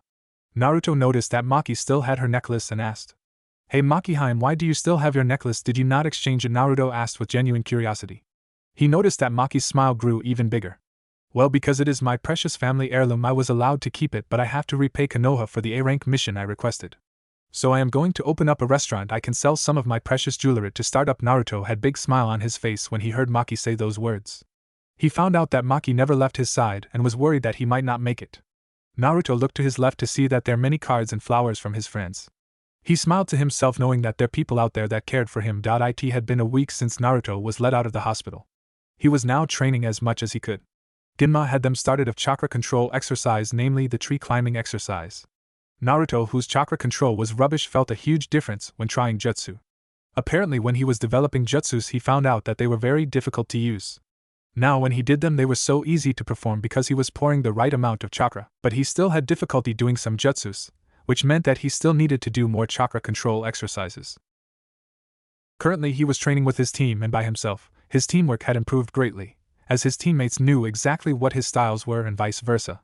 Naruto's chakra weight capacity seemed to shoot up from low percentage to 15. His young body was now starting to grow as well, meaning he could take the weight. Even though he was nowhere as built as Raiden, he was very muscular for an 11-year-old. The date was now 10th of October, and Naruto currently forgot how important today was, but it would soon be a date he would look forward to for years to come. Our hero of the story was currently training deep in the forest, trying to perfect his newest technique. Genma, who was currently watching Naruto, saw him disappear. He looked around, but he didn't see him, but at the last second he seemed to come landing from the sky with blinding light forming in his hand. When he landed onto the ground, it seemed to create a huge crater. Damn, Naruto, are you sure you have enough jutsu? I mean, how many do you have now? Genma shouted out to a Naruto who was at the epicenter of the crater. Yo Genma-sensei, what brings you here? You told us that we had no team training or missions today, Naruto asked with a confused face. Hey, can't a sensei just see if his student is okay? Genma told Naruto with a small smile. To that he received a trademark Uzumaki grin. So sensei, what did you want to talk about? Naruto questioned his sensei. Well, I wanted to see if you were okay. I've been meaning to tell you that. Well, I am proud of you, Naruto, Genma said in a calm tone while looking towards the sky. Sensei, Naruto was happy that his sensei thought so highly of him. You see, Naruto, you're a lot like me in a sense. I was an orphan as well, and I never knew who my family were. Not just that, but I had to become stronger on my own, so Naruto, I admire you for that. Naruto was shocked at his sensei's words, but was not able to answer back. It took me a long time to realize I had to be strong on my own and that I needed to prove I was worthy. You see, when the genin teams were being decided, I begged Sandaime to be your sensei. I really want to see you grow and become a great shinobi. I also don't want you to be like me. I want to help you grow into a strong person. Genma finished and looked towards Naruto, who was just smiling. Naruto felt elated at his sensei's words. Everything was going right, his dream was becoming a reality slowly, and then people will know the name Uzumaki Naruto. Come on, Naruto, we are going to have lunch at Raiden's place. He told me that we should all have lunch there, Genma said in his usual cool tone. Okay, sensei, is Mai there as well? Naruto asked his sensei. He got a nod from his sensei. You think that there's something going on between those two? They seem awfully close lately, Naruto asked his sensei while walking towards Raiden's house. Who knows those two? They are weird in that sense, Genma said in his bored tone. Oh, what about you and Makiheim? I see that you're at her restaurant a lot lately. What's that about? Naruto asked his sensei, trying to make him blush. Yeah, well, I am trying to have sex with her, you know, she is really hot, Genma replied back in a voice with no emotion whatsoever. Naruto, who was an innocent boy, looked weirdly at sensei's blatant answer. Damn it, sensei, why do you have to give weird answers? Naruto asked in an annoyed tone. Naruto just received a typical Genma look that just screamed, you wanted to know. As they reached the house, Genma opened the door with a key. Raiden had given a key so they wouldn't have to knock and wait. Naruto walked ahead to find a dark room, which was really weird. Surprise! Naruto jumped in surprise with a kunai out to look at all his friends in party hats and sporting big grins. Naruto, who quickly put his kunai away, looked around the room in surprise. He was wondering what the occasion was, asked everyone what the party was for. It's for your birthday, Dolt Ino said while looking at him as if he were the stupidest person on earth. Naruto took a deep breath. They did this all for him, and he was actually having a birthday party. I really want to see you grow and become a great shinobi. I also don't want you to be like me. I want to help you grow into a strong person. Naruto remembered his sensei's words just a moment ago. He looked at Genma, who had a lazy grin. So that's what he meant. He didn't want me to grow up without feeling like a kid. Sensei, you're the greatest. He looked at his sensei, who seemed to have got the message. But how did you guys know? Naruto asked the whole group. Well, I think me and Genma-san can fill that in. Naruto Irika stepped out of the crowd with a big smile and a party hat. He told Naruto that his team wanted to know his birthday, and willingly gave it to them. With that, Tenten stepped out from the crowd and put on a party hat on his head while giving him a kiss on the cheek. Naruto blushed at the weapon mistress kiss. He gave her look over to see she looked beautiful as ever. Can an old man join the party as well? Everyone turned to the door to see Sandaime Hokage standing there with a wrapped package. Hokage-sama, everyone shouted out. The old Hokage seemed to just smile at the sound of his title. Naruto couldn't be more happy. All of his friends were gathered to celebrate his birthday. Usually he spent birthdays just training or having an extra bowl of ramen. The party was in full swing as everyone exchanged stories and had food, which was made by Raiden's mom and Maki. Naruto could not have been happier. However, when he sat down on the table, Tenten also sat down, but on his right. He knew that she would start feeling him up, and of course he was not disappointed. She would do the simplest of things that would just make him blush. In his head he knew he liked Tenten a lot, but would he ever pursue a romantic relationship with her? Not at the moment. He was either too young or he was focusing on training more. The next event was Naruto's favorite, which was the opening the present time. He seemed to have got lots of presents from everyone, even if they were cheap or expensive. Naruto would cherish them for life. However, there was one present from Gunma that Naruto secretly liked the best. It was a group photo of Team 6 with all of them smiling. Naruto, who looked at all his friends smiling and having a good time, just felt at ease knowing that he was truly wanted by people and that he was not alone. A year and a half had passed and Naruto was a lot stronger than before. He could have easily taken the Chunin exams, but his sensei said that there were no rushes because next exam Konoha would be hosting. So what they did was a lot of exercise and teamwork training. Team 6 was starting to get noticed by Konoha a lot. It was said that their teamwork was so great that people started saying they were going to become the best team this village ever saw. Naruto just thought that was a long shot, thought they were still Genin, but his sensei said they were all Chunin level for sure. They had also done a couple of more C rank, which were not that noticeable but were fun nonetheless. Naruto was currently training with Raiden, who seemed to improve a lot lately with his jutsus, when Mai came running towards them waving. "Hey guys, did you hear? Genma-sensei told me that they are going to be rookies coming to the Chunin exams," Mai said excitedly. Genma had nominated them this year for the exams. "I bet it's just some jounins playing bets or something," Naruto said while sitting down and taking a breather. "Hey Naruto, weren't you in the same class with those guys a couple of years back, and I think Ino-chan and Sakura-san will be there," Raiden said while getting a blush on his cheeks from saying Ino's name. When they were at the party, Ino wouldn't stop flirting with Raiden. When Mai heard her name, she scoffed. It was obvious to Genma and Naruto that Mai and Raiden really liked each other. "Well, either way, they don't stand a chance against us," Naruto said with a huge smirk. Mai and Raiden had a bigger smile knowing that they were really strong. The next day, Team 6 were walking to the academy to take their test, also getting a good luck from Genma, who also said that they didn't need it. All three Genins were psyched about this exam. They entered a building to find two groups starting at each other. They seemed to be in the middle of stairs. "Hey, what's your name?" a Hyuga said to a raven-haired shinobi. "Aren't you supposed to give your name before asking?" the raven-haired boy replied. Naruto, not letting these two stuck-up idiots stroke their ego, pushed past them to go to the stairs, not even to say hi to Tenten. "Oh, watch where you're going," Uzumaki Niji said with venom dripping his voice. "Is that a threat, Hyuga? Because if it is, you should watch your back in the exam," Naruto said in a menacing voice. "Okay, you two cut it out. Let's go, guys. Good luck, Naruto," Tenten said while hauling Niji off in the other direction. Naruto did not even spare a glance towards Team 7, he just kept walking towards the room with his team. "Yo Naruto, you okay bro? I mean, you seemed a little pissed with your encounter with his holy arrogance." Raiden started writing down his comical sentence after he asked Naruto in a concerned voice. "Naruto, really, are you okay?" Mai asked in a really concerned voice. Naruto just smiled at his friend's concern for him and just nodded. "I am okay guys, it's just that guy really pisses me off, you know. He walks around preaching about destiny and crap," Naruto replied back in pissed of tone. As Naruto was walking towards room 301, he saw a man standing there with a face mask and spiky white hair. They walked past him to look at him a bit oddly. Naruto wondered why a Jounin shinobi would be standing there. "Team 6," the white-haired man called back. The three Genin stopped and looked at the weird Jounin. "I have heard great things about you, but I wonder who is stronger, my team or you guys," Kakashi said in a bored tone. "Well, you will just have to wait and see," Naruto said while the three Genins walked into the room full of Genins and to try and find a seat. All three Genins sat down and started talking amongst themselves about the exam and that weird Jounin. While they were talking, Team 7 walked in, which consisted of Uchiha Sasuke, Haruno Sakura and Hyuga Hanabi. "I know it's tradition for the Rookie of the Year to be with the dead last, but I couldn't be another into making another OC." Then the whole of the Rookie 9 came into the room and started to make a huge fuss, which seemed to catch the attention of the whole room. However, Naruto was not looking at them. Right now he was staring at the weapon mistress Tenten. Tenten, who felt like someone was watching her, turned to see her Naruto staring at her. Of course, Tenten was never one to pass up a chance to tease Naruto, so she just licked her lips and winked at him. Yet again Naruto's shy nature kicked in and he started to blush furiously all over his body. Luckily he was saved as his best friend elbowed him to point at the Rookie 9. Apparently some white-haired boy with glasses started talking to them.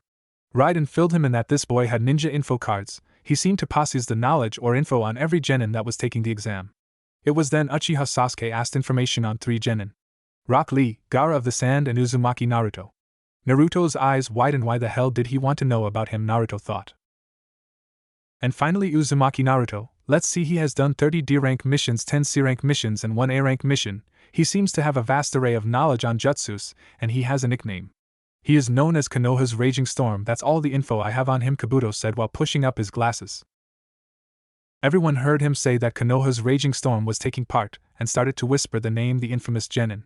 Naruto started to grit his teeth. He did not like that guy with glasses, and he seemed to have information on him as well. However, the man with the glasses got his comeuppance when he insulted the village of sound. Wow, talk about stupidity. I mean, they just openly attacked that guy, showing off their ability so openly, Mai said with indifference. Then after the ruckus settled, the first examiner appeared and told them it would be a written test. At this, Naruto started shitting his pants. He didn't know there was going to be a written part. He could have revised or prepared. As all the genin prepared to do the test, Naruto looked at the paper to see that the questions were way too hard and there was no way he could do this. He could see only 3 questions he could probably do. When the test started, he could hear a lot of tapping and scratching. Naruto put his headband over his eyes and pushed chakra into his ears. He could both hear Mai and Raiden doing Morse code. As he got the message, it started to make sense. This exam was a test of information gathering abilities. Ever since they had become genins, all 3 of them started to train with blind floods so they could hear more clearly. Naruto filled in the answers that were coming to him. Apparently Mai was using some sort of genjutsu to get the answer.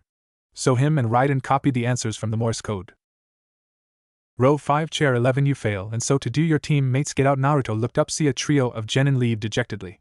Now all Naruto had to was wait for the 10th question. When it came, apparently it was a choice of whether or not to take it. If they took it and failed the question, they would never be allowed to become more than genin. Naruto just stood his ground and would never back down, just like his friends. Naruto breathed a sigh of relief while he was walking to the forest of death. That 10th question had him quite nervous, but thankfully he was brave enough to get through that damn bastard's psychological question. Hey Naruto, you up for the survival part 1? Mean we can take any of these teams, I think, Raiden said with a cocky smirk. Hey Raiden, don't get overconfident. We don't know how powerful some of these teams are, so we got to be careful, Mai said to the both of them in a calm tone. As they received their scroll and gate number, they got ready to jump into the forest for 5 days. As the examiner said that they were ready and the gates opened, they set off into the forest in a blur, going very fast so they could cover as much ground as possible until they got necessary scroll. They needed a heaven scroll, so they hoped they would be in luck. So how do you guys want to proceed with this? Just fight any random? Raiden was cut off when a torrent of shuriken came towards them at a frightening pace. Naruto reacted on instinct and shielded his friends from the attack with his own attack. Shuriken Kage Bunshin no Jutsu, Shuriken Shadow Clone Technique. Naruto's shuriken hit every one of the shuriken thrown towards them. The 3 genin dropped to the ground to find 3 cloud shinobi waiting for them. You should just give us your scroll because it's pointless fighting us. We are more clearly superior to you. As the cloud genin was in the middle of the speech, Mai did a number of seals to use one of her favorite techniques. Megan, Narukumi no Jutsu, Demonic Illusion, Hell Viewing Technique. The Cloudnines did not have a chance as they saw their worst nightmare come true. All could be heard was the 3 cloud shinobi screaming in agony. Mai was so delighted that she mentally destroyed the shinobi that she ran to retrieve the scroll, which was a heaven scroll. Wow, we are in luck, a heaven scroll. Hey, what's wrong with you two? Mai asked her 2 teammates, who looked kind of peeved off. It just that was so anticlimactic, Raiden said in a disappointed tone. You always say that, Raiden, Mai retorted back. Well, let's just go to the tower. We could run into some trouble, so the quicker we get there the better it is for us, Naruto told his friends. As they were running towards the tower, they heard a huge shriek come from the forest. It was more like a woman's scream. Hey Naruto, Mai, do you think we should check it out? It could be a Konoha shinobi, Raiden asked with genuine curiosity. With those words, they sped off in the direction of the scream. As they were running, they saw the sound ninjas beating up a defenseless Sakura. Where do these Konoha bugs keep coming out from? The mummy-looking sound ninja said.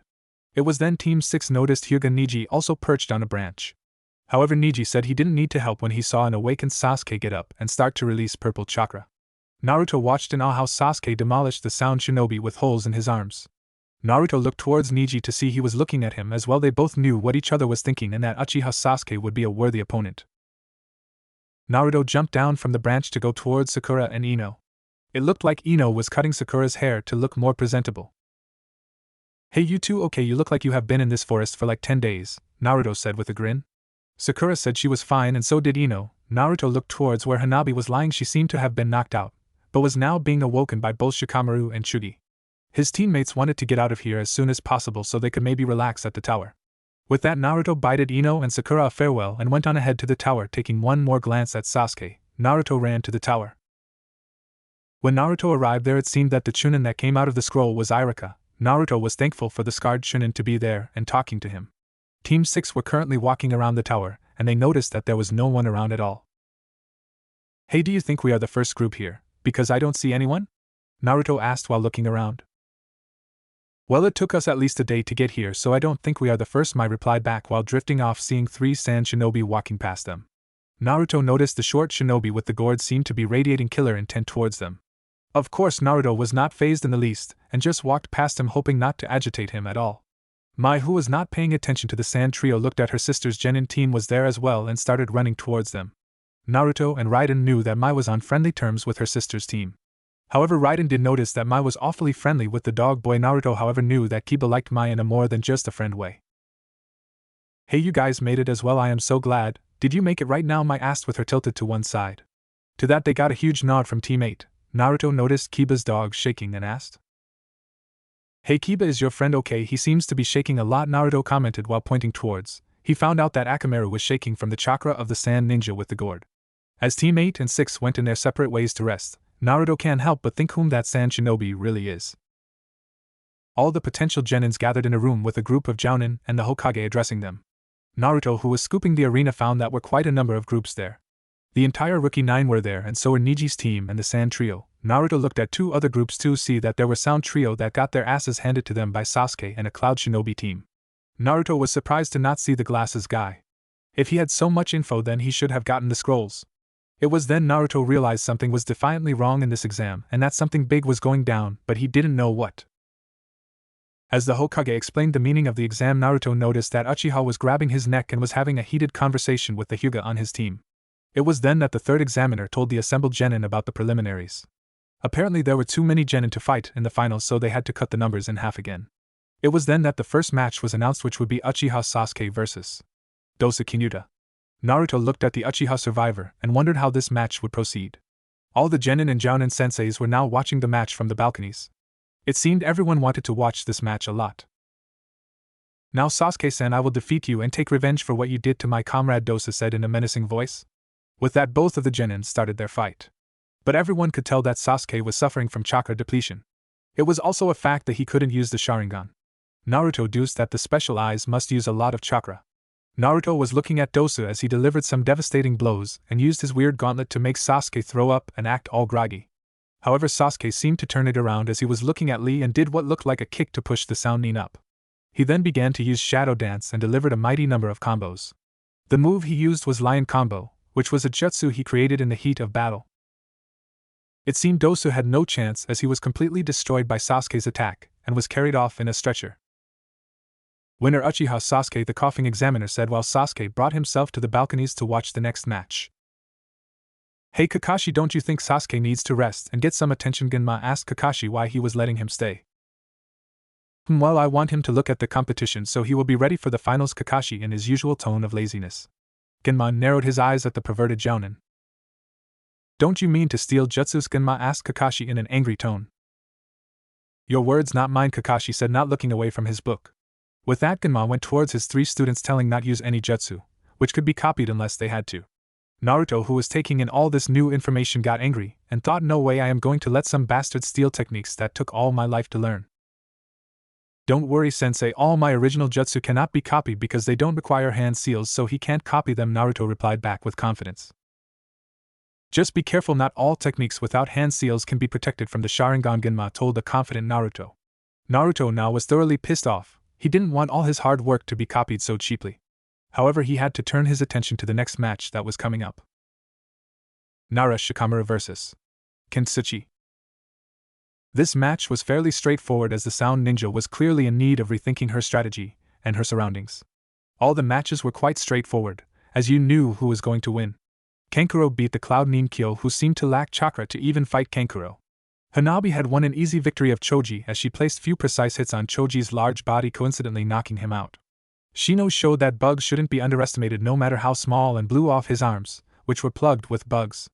Unfortunately, after still cheering Sakura to win, she lost terribly to a superior Temari who just blew an already beaten up Sakura with ease. The next match, Naruto was glad that a Konoha female ninja passed. It was his ever-teasing Tenten who showed her skill with weapons. However, it was noted that she just passed by using her last and only big attack. If she wanted to win in the finals, she would have to do some good hours of training. At this point, Naruto was starting to get annoyed that his matchup was taking so long. But the next match caught his interest as Raiden's match was next, and he was facing Kiba. Just as Raiden was going down, Naruto tugged his arms and whispered into his ear. Don't show your full strength. All he got was Raiden's goofy grin as he walked to the center. Naruto looked towards Mai as she currently near her sister. Naruto could tell Mai was worried and didn't know whom to cheer. Naruto was just worried that Raiden would do something stupid to get Mai's attention, and in the processes making her angry with him. So do you think he will use his weapons or hands? Genma asked towards his student. Naruto, not really knowing, gave an honest shrug as to say he really didn't know. However, Naruto did notice Sasuke look at interest as his Jounin sensei whispered into his ear. Naruto started to growl at the Uchiha's blatant attempt to use the Sharingan even though he was out of chakra, just so he could learn a couple of jutsus. However, before the match even got started, the spiky white-haired shinobi kicked off in his usual fashion by telling a joke. He even requested the referee time to tell the joke, who was a little freaked out that a shinobi would say such a thing. Okay, here it goes, Raiden said with a schoolgirl giddiness. One day 3 guys were driving in the middle of nowhere when their car broke down. They got out and looked around at their surroundings. Finally, the first guy says, "I'm going to go look for some food." The other 2 guys say, "Why?" "So we can eat, of course," says the first guy. Once the first guy comes back, the second guy says, "I'm going to go get some water." "Why?" asked the other 2. "So we can drink it if we get thirsty, of course."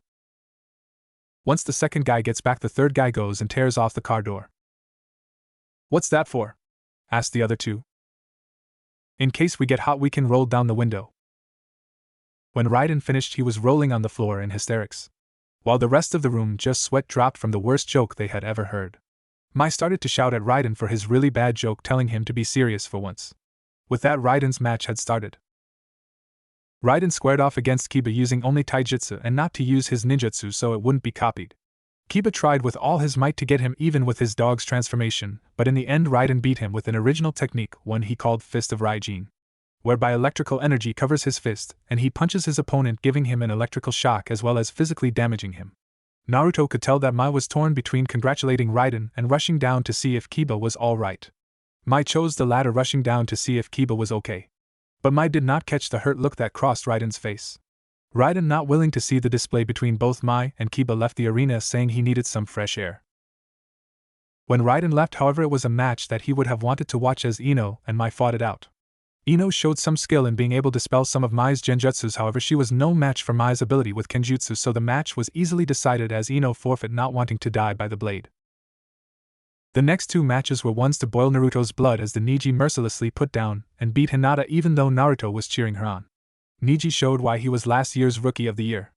Hinata was lucky, however, before Neji could kill her, the Jounin senseis and the examiner stopped him from delivering the fatal blow.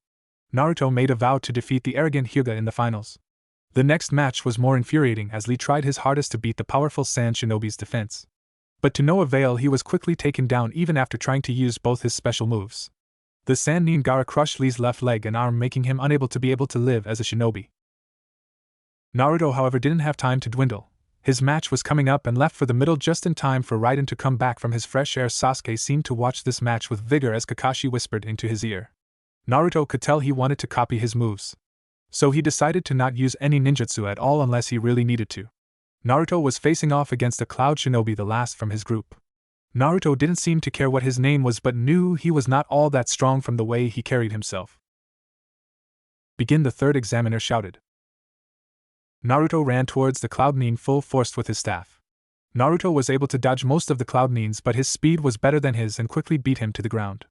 Naruto was in shock that the Cloud Nin was that good but failed to realize that his staff was in his hands.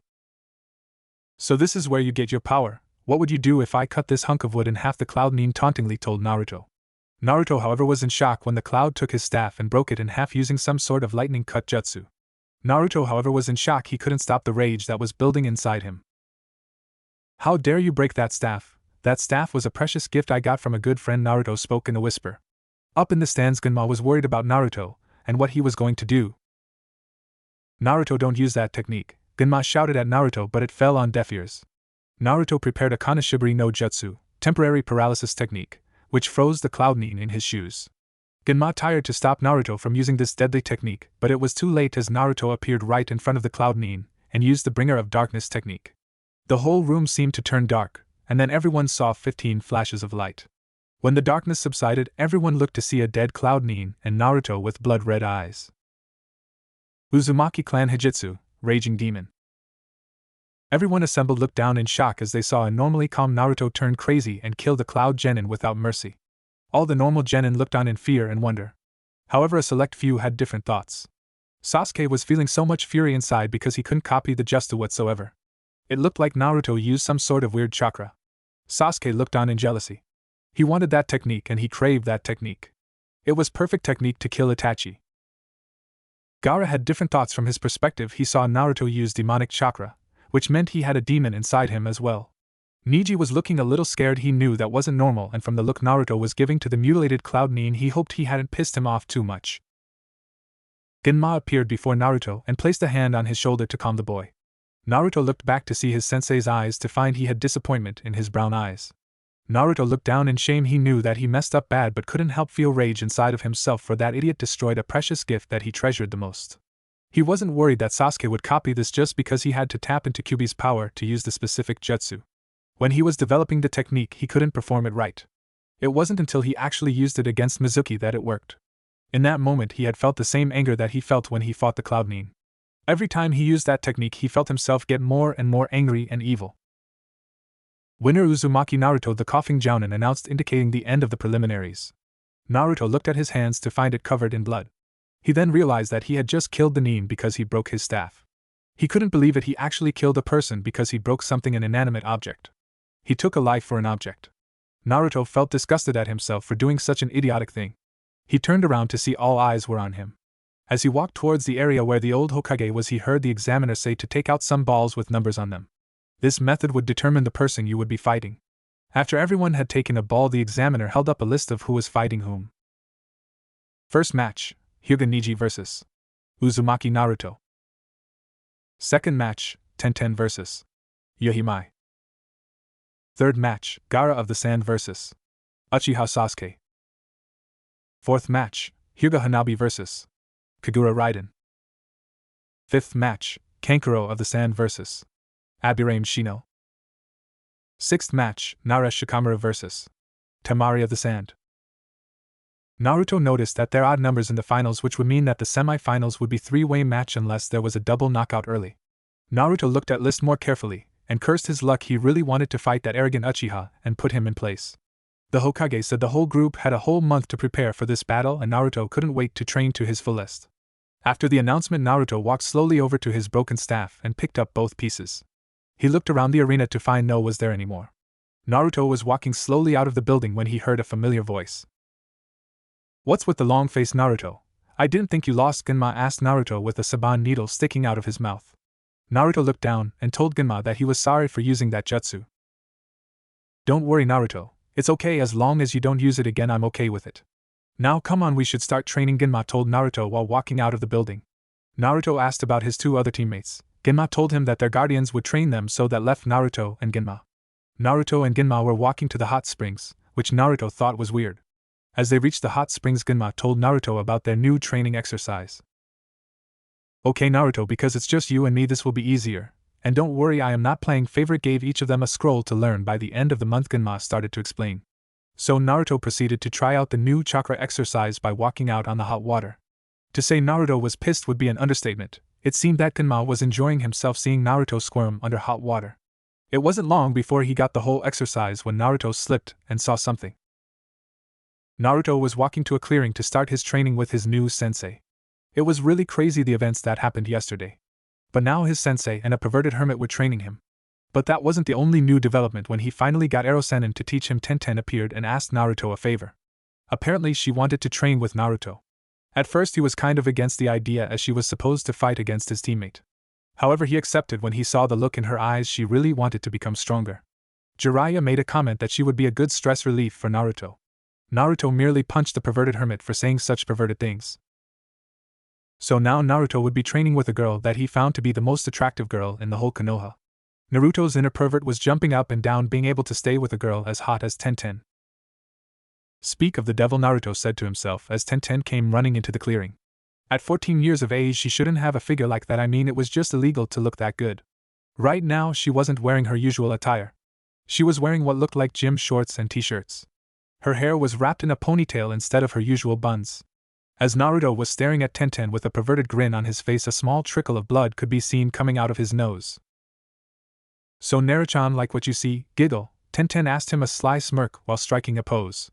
She wore the tightest clothes she had in her wardrobe. Often people asked her why she hung out with a loser like Naruto.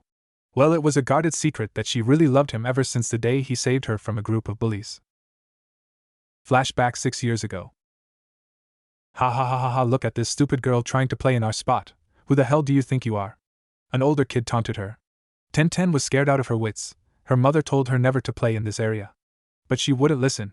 Like always, she went into trouble headfirst. On top of that, she starts to defend this loser here with these weird red eyes. A second older kid starts shouting at her.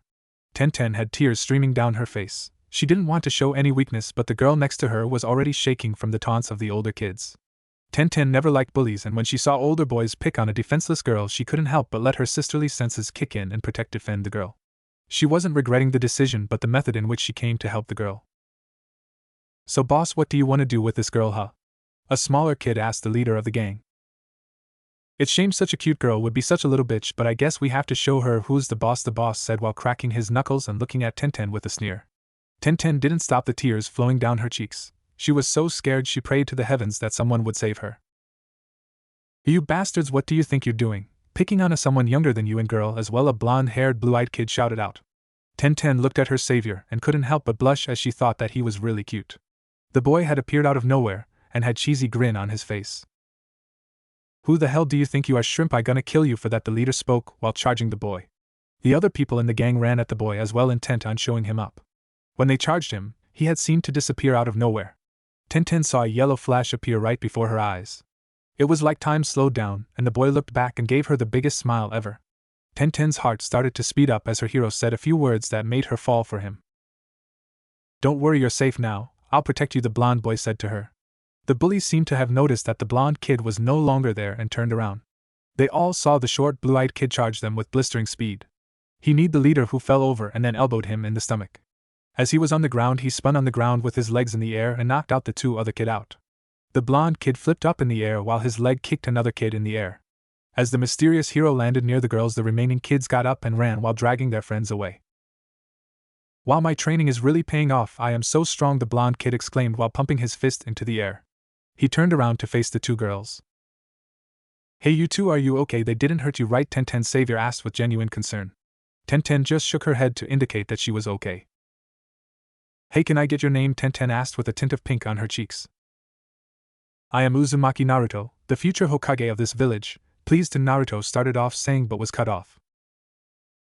"There he is, big brother, that's the guy who punched me." The leader of the gang was back and with older guys. Naruto knew he wasn't any match for these guys and bolted off. As Tenten saw the boy run off, she couldn't help but smile and sigh to herself. Uzumaki Naruto, my hero. Flashback end. Tenten looked at her savior to see he was still the fun-loving kid who would protect anyone. Unfortunately, he never remembered that day, but that didn't stop her from admiring the boy. She loved teasing him because he would just sputter and say such cute things. Tenten sat down next to her hero and looked at him with a smile. Naruto felt Tenten's soft brown eyes look at him. He turned his head to see her look at him with sultry gaze. Naruto, being Naruto, of course, couldn't help but blush. "Why, you look really pretty," Tenten, Naruto sputtered out. Tenten, being a girl, of course, starting babbling about how she did her hair different and what shampoo she was using. Naruto, however, was not listening but gazing at her softly. They were both interrupted when Genma and Jiraiya appeared. Tenten, like Genma, didn't come from a shinobi family, so had to work by herself. She wanted to become a weapons specialist.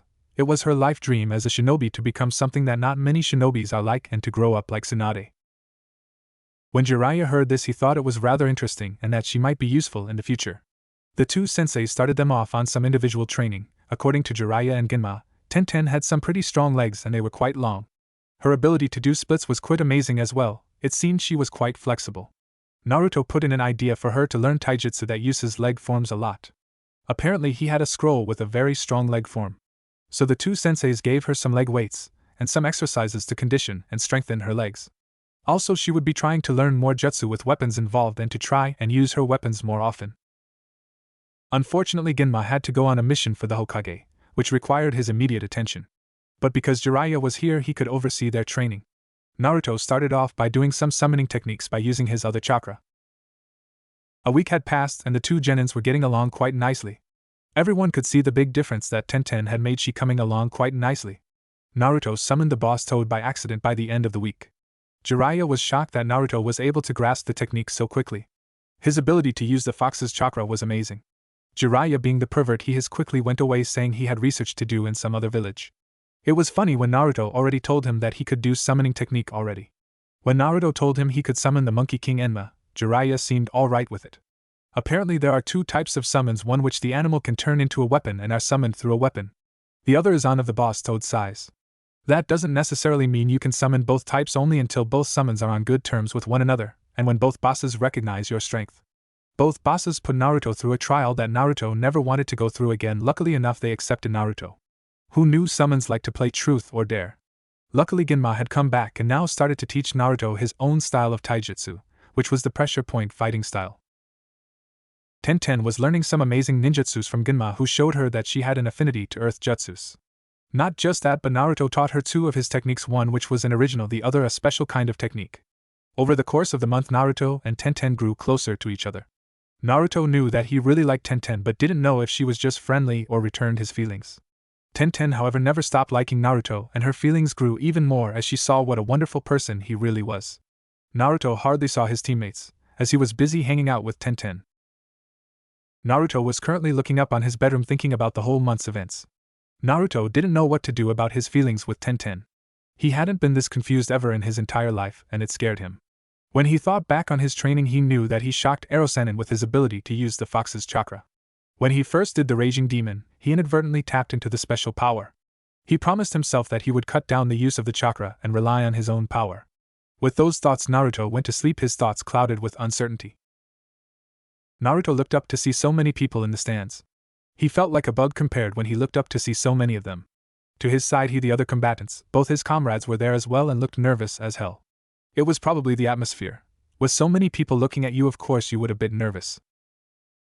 Naruto, however, knew that he had to show confidence, as his match was the first one, and he would give the crowd something to watch. Naruto noticed the coughing referee wasn't there anymore, there was just this guy with goggles. Everyone who was fighting went up to the stage. Naruto, however, felt something strange from that sand kid. He couldn't quite place it, but something about him made him feel uneasy and familiar, like he knew what he drew his power from. Naruto's comrades wished him good luck as he wasn't about to fight against last year's Rookie of the Year. Naruto and Neji walked out into the middle of the arena ready to square off. Neji knew that Naruto's confidence could not be broken, however he was still confused about the fate of this match. The power he demonstrated against the Cloud Shinobi in the preliminaries had him question his fate.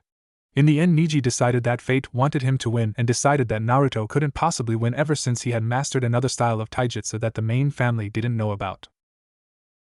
Naruto, however, wasn't able to fix his staff and couldn't possibly use it, so he would have to use Enma from now on until he found a worthy staff. Right now, he couldn't use it against Neji because of his style of fighting. Fate dictates that the outcome of the match is in my favor, you should just give up, while your Neji pronounced arrogantly, while Naruto just stared at him with boredom. Naruto grew bored of his speech and did a number of hand seals and shouted out. Katan, Carrier Enden, Fire Release, Fire Dragon Flame Bullet.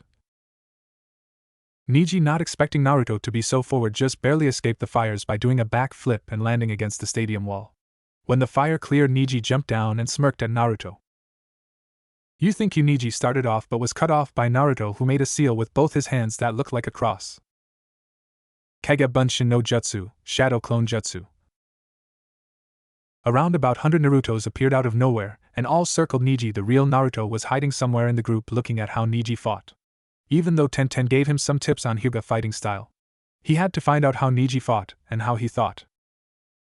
Up in the stands, all the crowd were glued to the fight as Neji effortlessly destroyed each clone, and a certain bun-haired girl was torn between cheering Naruto and cheering Neji. Mai saw the girl's predicament but made no comment, as Naruto would be in the exact same situation between her and Tenten. The Chunin, however, were not interested in the demon brats fighting and thought he would lose badly. Two Jounins were in stand watching the match with interest as they saw Naruto's power in the preliminaries.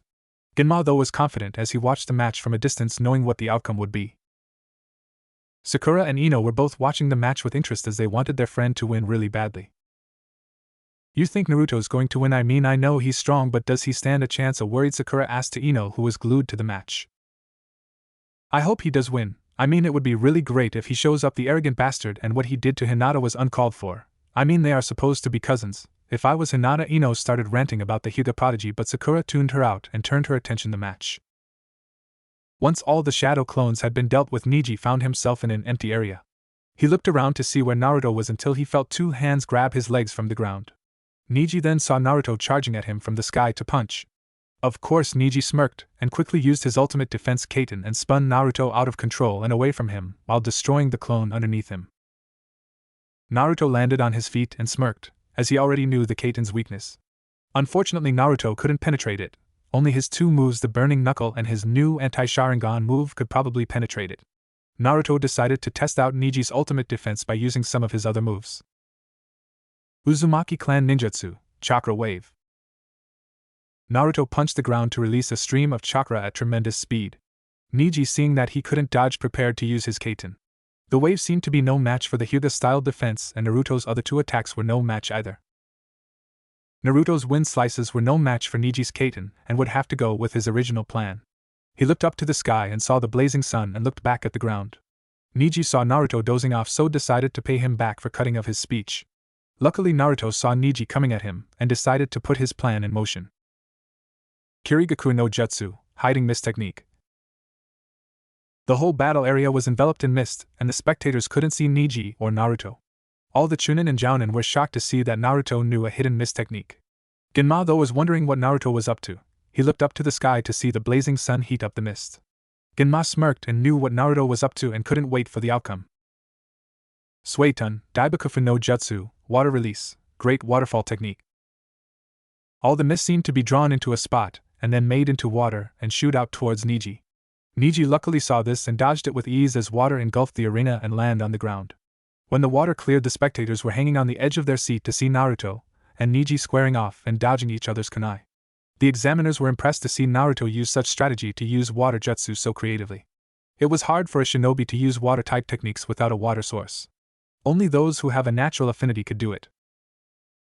Niji wasn't Rookie of the Year for nothing and sped off to Naruto with blistering speed. Naruto thought fast and released the chakra from his weights and managed to get away safely. Even thought they were both panting, Naruto got a burst of chakra from his weights, which helped him out greatly. But Naruto's first mistake was to let Niji start talking. Naruto, feeling sorry for him, let him blab on about destiny and how crappy his life was. The demon vessel, however, didn't realize that Niji was getting closer and closer until he said a few words that made Naruto berate himself. "You're in my range of divination," Niji spoke and charged Naruto, closing of 64 of his chakra points. Hakurokuju Yanshu, 8 trigrams 64 palms. Naruto slowly got up and berated himself for letting him get that close and started to back off and crawl back from Niji. Niji, though, smirked, thinking he had won the match, and started to spout his seal of hate, telling Naruto that he wouldn't know what it's like to have a seal you couldn't remove. Naruto, however, felt anger brimming. How dare that bastard say something like that? The spectators and shinobi looked at the match thinking it was over. Genma was still confused about how Naruto let Niji get so close to him. That was until he saw something that made him smirk. Tenten felt terrible with herself. She knew Naruto couldn't come back because he was a ninjutsu specialist. Hyuga Hayashi, who was in the stands, was shocked beyond belief that Niji knew a main branch technique. Naruto got up and congratulated Niji for having such a great technique. "Great technique, Niji, I really commend you, but you know what your problem is. You don't look at the bigger picture," Naruto told him with a smirk. "What the hell are you talking about?" Niji asked with a sneer. "Don't you think it's a bit hot for puddle that size?" Naruto asked with a small size. Niji slowly looked down to his feet to see a big puddle. But it was too late for Niji to react as he saw a spiral flame fist coming right at him and uppercut him in the air. The result was that force of the uppercut and the flames made Niji useless, as he lied flat on the ground. Because Niji was unguarded, he felt the full force of the punch. Uzumaki Clan Taijutsu, Shinryoken, Vertical Dragon Punch. The Naruto that appeared from the puddle was a shadow clone and puffed out as it landed near Naruto. Naruto walked up to Niji with his hands in his pocket. "I know what it's like to have a seal that can't be removed, but do you see me go around crying and spouting how I can't change anything about it? You're a good person, Niji, you can defy destiny if you have hope and willpower." With those words, the referee pronounced Naruto the victor of the match, and everyone started cheering. The Hokage was looking at Naruto with a big smile. He was defiantly growing up to be a fine young man, and from the looks of it he would take his position. Sandaime looked to his right to see the Kazekage enjoying the display that Uzumaki Naruto was showing. Hokage-sama, where did that boy learn that technique of his? Orochimaru asked in disguise. Well, Kazekage-dano, the boy Uzumaki Naruto created most of his techniques, and I must say he is a genius when it comes to original jutsus. I guess he has a knack for it, Hokage said with a big smile, while waiting for the next match to start. Orochimaru was just thinking that this boy would be a great problem in the future, seeing as that he had an unwavering love for this village and its people. Orochimaru hoped he could try and make him switch sides and join him. So that whole mist water thing was just a cover for Naruto to hide and get past Niji's defense. He already tested it by going underground and grabbing his legs, one of the Chunin examiners said while complimenting him.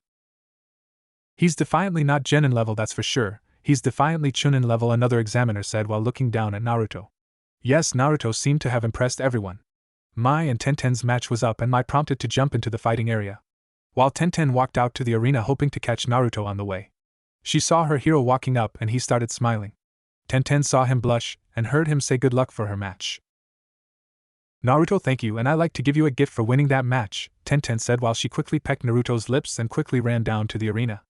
Naruto, who was just shocked at being kissed, just stood there with a dazed look. Mai and Tenten were both the strongest female genins in Konoha. Because no one knew Hanabi's strength, they didn't know how strong she really was. It seemed that both these girls had something to prove to one and another, to see who was the strongest. The referee announced a match and both shinobi locked in a battle of kenjutsu with both their swords flashing. Mai had opted for her twin swords while Tenten was fighting Masamune, a long katana almost twice the size of her. She didn't get the full size or it would have been too much. Mai found it unbelievable that someone was as good as her in kenjutsu, and so did Tenten. It could be seen that both of these girls were fearsome with the blades and cancelled each other out. Konoha Ryu Kenjutsu, flashes of steel. Mai shouted out her attack while Tenten used her own Konoha technique style. Konoha Ryu Kenjutsu, final flash. Both passed each other to find that they had cut each other in the leg. Mai knew she couldn't win with kenjutsu alone, so she started to use taijutsu, but unfortunately for her she found that Tenten was clearly more superior to her and started to use kicks at a blistering pace, and Mai found that she was being pummeled by her kicks. Hayakuretsu Kyaku, 100 straight kick. Naruto was watching from the stands and didn't know what to do, so he just stood there watching the match while shaking his fists. Mai quickly escaped her kicks and landed away softly. She looked at her opponent and smiled, knowing that she was in for the fight of her life. Tenten brought out one of her scrolls and she showed it to be one of her summoning weapon scrolls.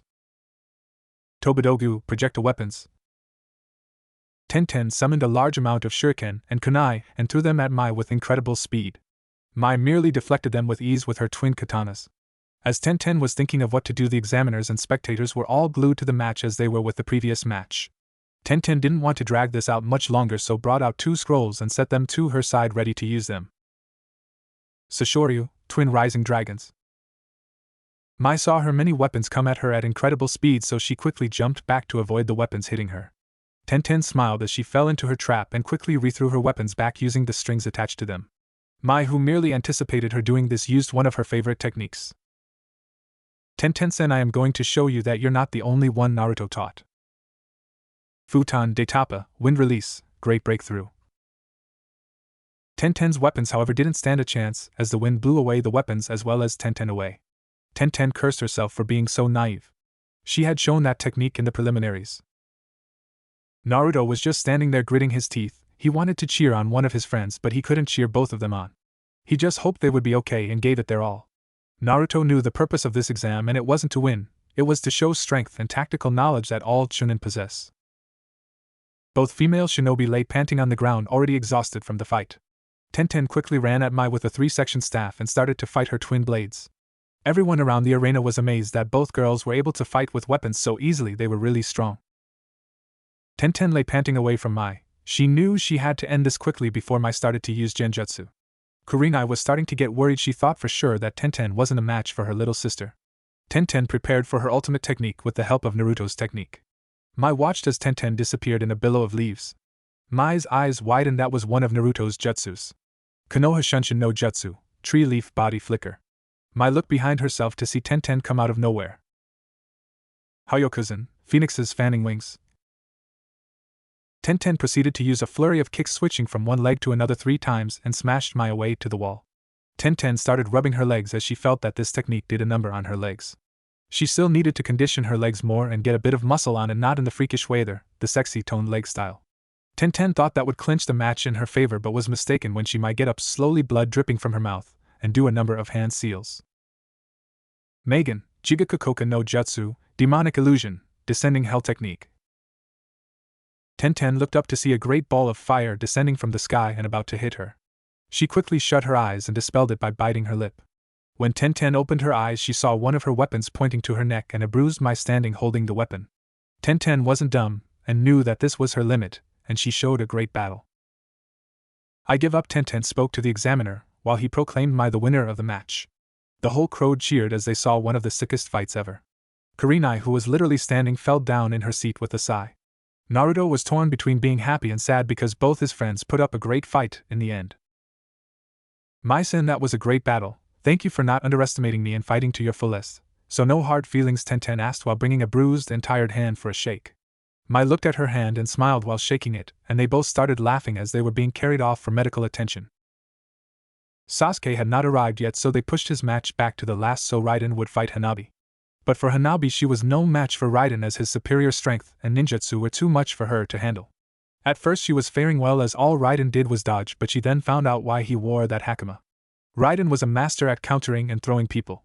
It was like he could pick up anyone and throw with ease. Hanabi got too close to him, and was tossed around like a rag doll. Her final mistake was to try and cut off his chakra points. Hanabi didn't do her homework, as the Kagura clan could push electricity through their chakra points, giving her the jolt of the century. Raiden finished her off with one of his original attacks that he had been developing to use against Naruto in fight. Kagura clan Hijitsu, Deadly Rave. Raiden basically finished her off with a combo that was inescapable. The next match was a strange one, as the puppet guy forfeited. Naruto could tell that Shino was a little pissed off because his eye twitched. You could tell he really wanted to fight. Funnily, Naruto pushed Shikamaru to fight against Temari. He knew that the lazy git wouldn't move, so gave him a little motivation. It was weird in a sense that Shikamaru was able to come up with a strategy but forfeited. Naruto and Raiden noticed that Lee was in the spectator stands and went over to greet him, with Shikamaru tagging along. Along the way they were greeted by the monstrous bloodlust of Gaara as he crushed two grass shinobi for getting in his way. When they reached the stands, they saw a late Sasuke use Lee's Taijutsu style. Naruto saw Lee squeezing his fist so tightly that his wounds opened up and started bleeding. Damn that bastard for stealing his style. Doesn't he know how long it took him to develop it, and you master it in a month? Fuck you in the next, Sasuke. Naruto saw Kakashi smiling and thought what an arse he missed his other students' match to just favor the emo cunt, but Sasuke used a technique that seemed to make Naruto a bit jealous of how he was able to use it. Naruto wouldn't let jealously take over him, no, that would make him just like that copying bastard. But Naruto would have the last laugh, as his jutsu was completely anti-Sharingan. But when Naruto saw that strange hand come out of Gaara, he knew something was wrong. His chakra felt demonic. Oh shit, he couldn't be. That's impossible, Naruto thought to himself. Ginma-sensei, that guy Gaara isn't normal, he gives me the living creeps, Naruto said to Ginma, who nodded in agreement. Even Kakashi agreed something was off with the mascara kid. Naruto looked to his side to see Raiden telling Shikamaru a joke he didn't want to hear. Okay, here it goes. Sandaime Hokage was sitting in his office working on some reports when he sees a bright light in front of himself. What the hell was that? Sandaime spoke. Yondaime Hokage walks in and says to him, "What's wrong, old man? You see your life flash before your eyes." Raiden was howling with laughter at his lame joke while giggling and saying about flashes. Naruto, however, grew serious and looked around. Something wasn't right. The air was thick and something felt out of place. He then felt a feather touch his face and instantly knew it was a genjutsu, and cursed himself for not learning any ways to counter high-level genjutsus. Naruto, however, didn't miss the loud explosion from Sandaime's seat and couldn't help but feel scared for the man he grew to know as a grandfather. All the Konoha Jounins that were in the stadium looked around to see an influx of sound and sand shinobi arrive in the stadium. Sakura looked around, already being able to deflect the genjutsu to see Konoha shinobi fight the sound and sand shinobi. Genma jumped down to take on the sand shinobi that was the Jounin sensei of the sand trio. Aoba quickly jumped off the arena and started to help the other Jounin fight the sound shinobi. Genma looked at a bleeding Sasuke to tell him to go after Gaara, as he was a shinobi of the leaf. Kakashi saw Sasuke chasing after Gaara and knew that he wouldn't be able to take on the sand demon alone. Sakura, I want you to release the genjutsu from Naruto, Raiden and Shikamaru. I am giving you a A-rank mission, Kakashi said while doing his summoning technique to bring forth the dog named Pakken. Naruto woke up in a daze to see fighting all around him. Naruto looked at Sakura, Raiden and Shikamaru, to them looking back at him with a grim expression. Before he could even ask anything, they pulled him through a hole through the stadium that guy had created. Naruto was running quite fast and trying to keep up with the events that had just happened. Right now Sakura him and the little dog were running towards the area where Sasuke and Gaara were fighting. Raiden and Shikamaru stopped off to stop the oncoming sound shinobi following them. Naruto was gritting his teeth. He knew that Gaara was really strong and Sasuke couldn't possibly beat him. Naruto then saw the fight between the two shinobi and quickly pushed chakra into his feet to kick of Gaara before he could do anything to Sasuke. Sasuke saw Uzumaki Naruto come out of nowhere and help him kick of Gaara. Sakura appeared before Sasuke to see if she was all right, only to see the curse seal over his body. Naruto noticed that Sasuke had the same strange markings as he had in the Forest of Death. Naruto quickly turned his attention to Gaara. He saw Gaara was in some sort of demon form and his body was covered in sand. Naruto started to sweat, sensing the monstrous power that was Gaara. Naruto started to doubt that he could actually stop this guy. Naruto, however, was careless as Gaara quickly pushed him off and used his sand to trap Sakura against a tree. Naruto didn't know why Gaara trapped her against the sand, but he started to get more worried. Naruto looked at the eyes of the boy and saw the same eyes he used to have. Loneliness was written all over his eyes and his body screamed hate. Sasuke looked to his side and tried to get up, but the pain that afflicted him from the curse seal made him collapse. Naruto cursed himself for being so weak and quickly ran after the demon of sand. Kage Bunshin no Jutsu. Naruto shouted out loud and charged him with an army of clones to be blown away by Gaara's massive right hand. The real Naruto was pushed right up against a tree and coughed up some blood. He looked back up with blood trailing his mouth and wiped it off his hand.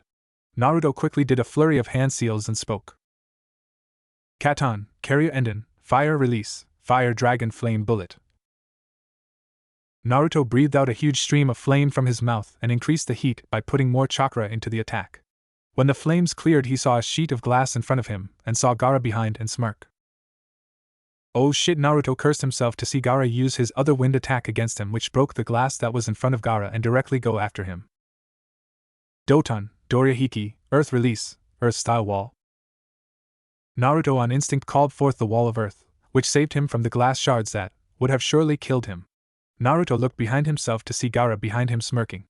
Naruto couldn't defend himself when Gaara punched him straight through his earth wall and to make him land against a tree. What are you doing, Uzumaki Naruto? Your pink-haired friend won't survive much longer. My sand will crush her if you don't stop me. Why don't you show me that power you used against the Cloud Nin? Gaara shouted at Naruto, who was aching all over from the beating that Gaara was giving him. In his entire life, Naruto had never fought a person who this strong.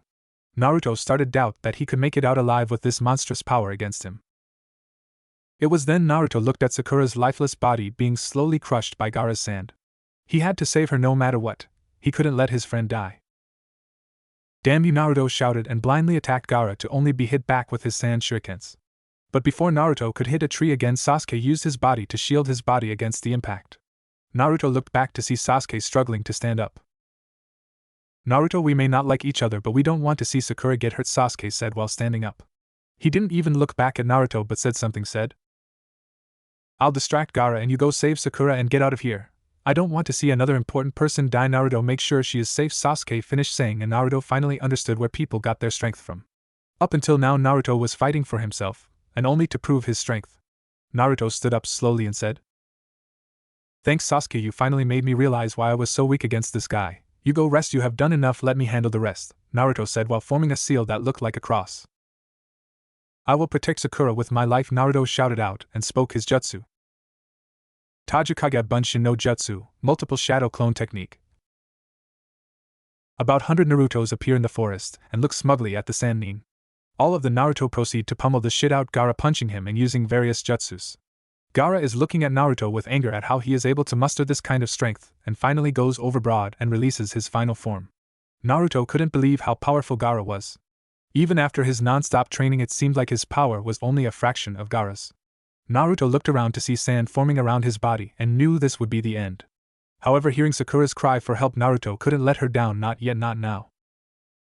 Kuchios no Jutsu, Summoning Technique. Naruto poured all his remaining chakra into the technique to summon the toad boss, and it worked with Naruto breathing heavily upon a huge toad. Naruto saw the huge sand form of Gaara. Gamabunta had told Naruto all about which demon and what condition Gaara was in. That was until Gaara used his forced sleep technique to bring out the demon. The battle that ensued was one Naruto wouldn't forget in a very long time. It seemed the boss toad was pulling out all the stops to try and take out the sand raccoon. But the power of the demon overcame the toad boss, and they both knew they had to wake up Gaara by themselves. Both Naruto and Gamabunta used a combination henge to try and grab onto the raccoon. Naruto knew that this was his only chance to stop the demon. With little chakra he had left, Naruto charged his fist and made a straight dash at Gaara that couldn't be stopped even by the demon himself. Naruto had developed this jutsu that the user gathers a vast amount of chakra in his hand, which becomes so much that it starts to burn the user's hand. But before the user's hands gets blown up to shreds, they push off with a small amount of chakra with their feet. The advantage of this attack was that the user would move at an inhuman speed.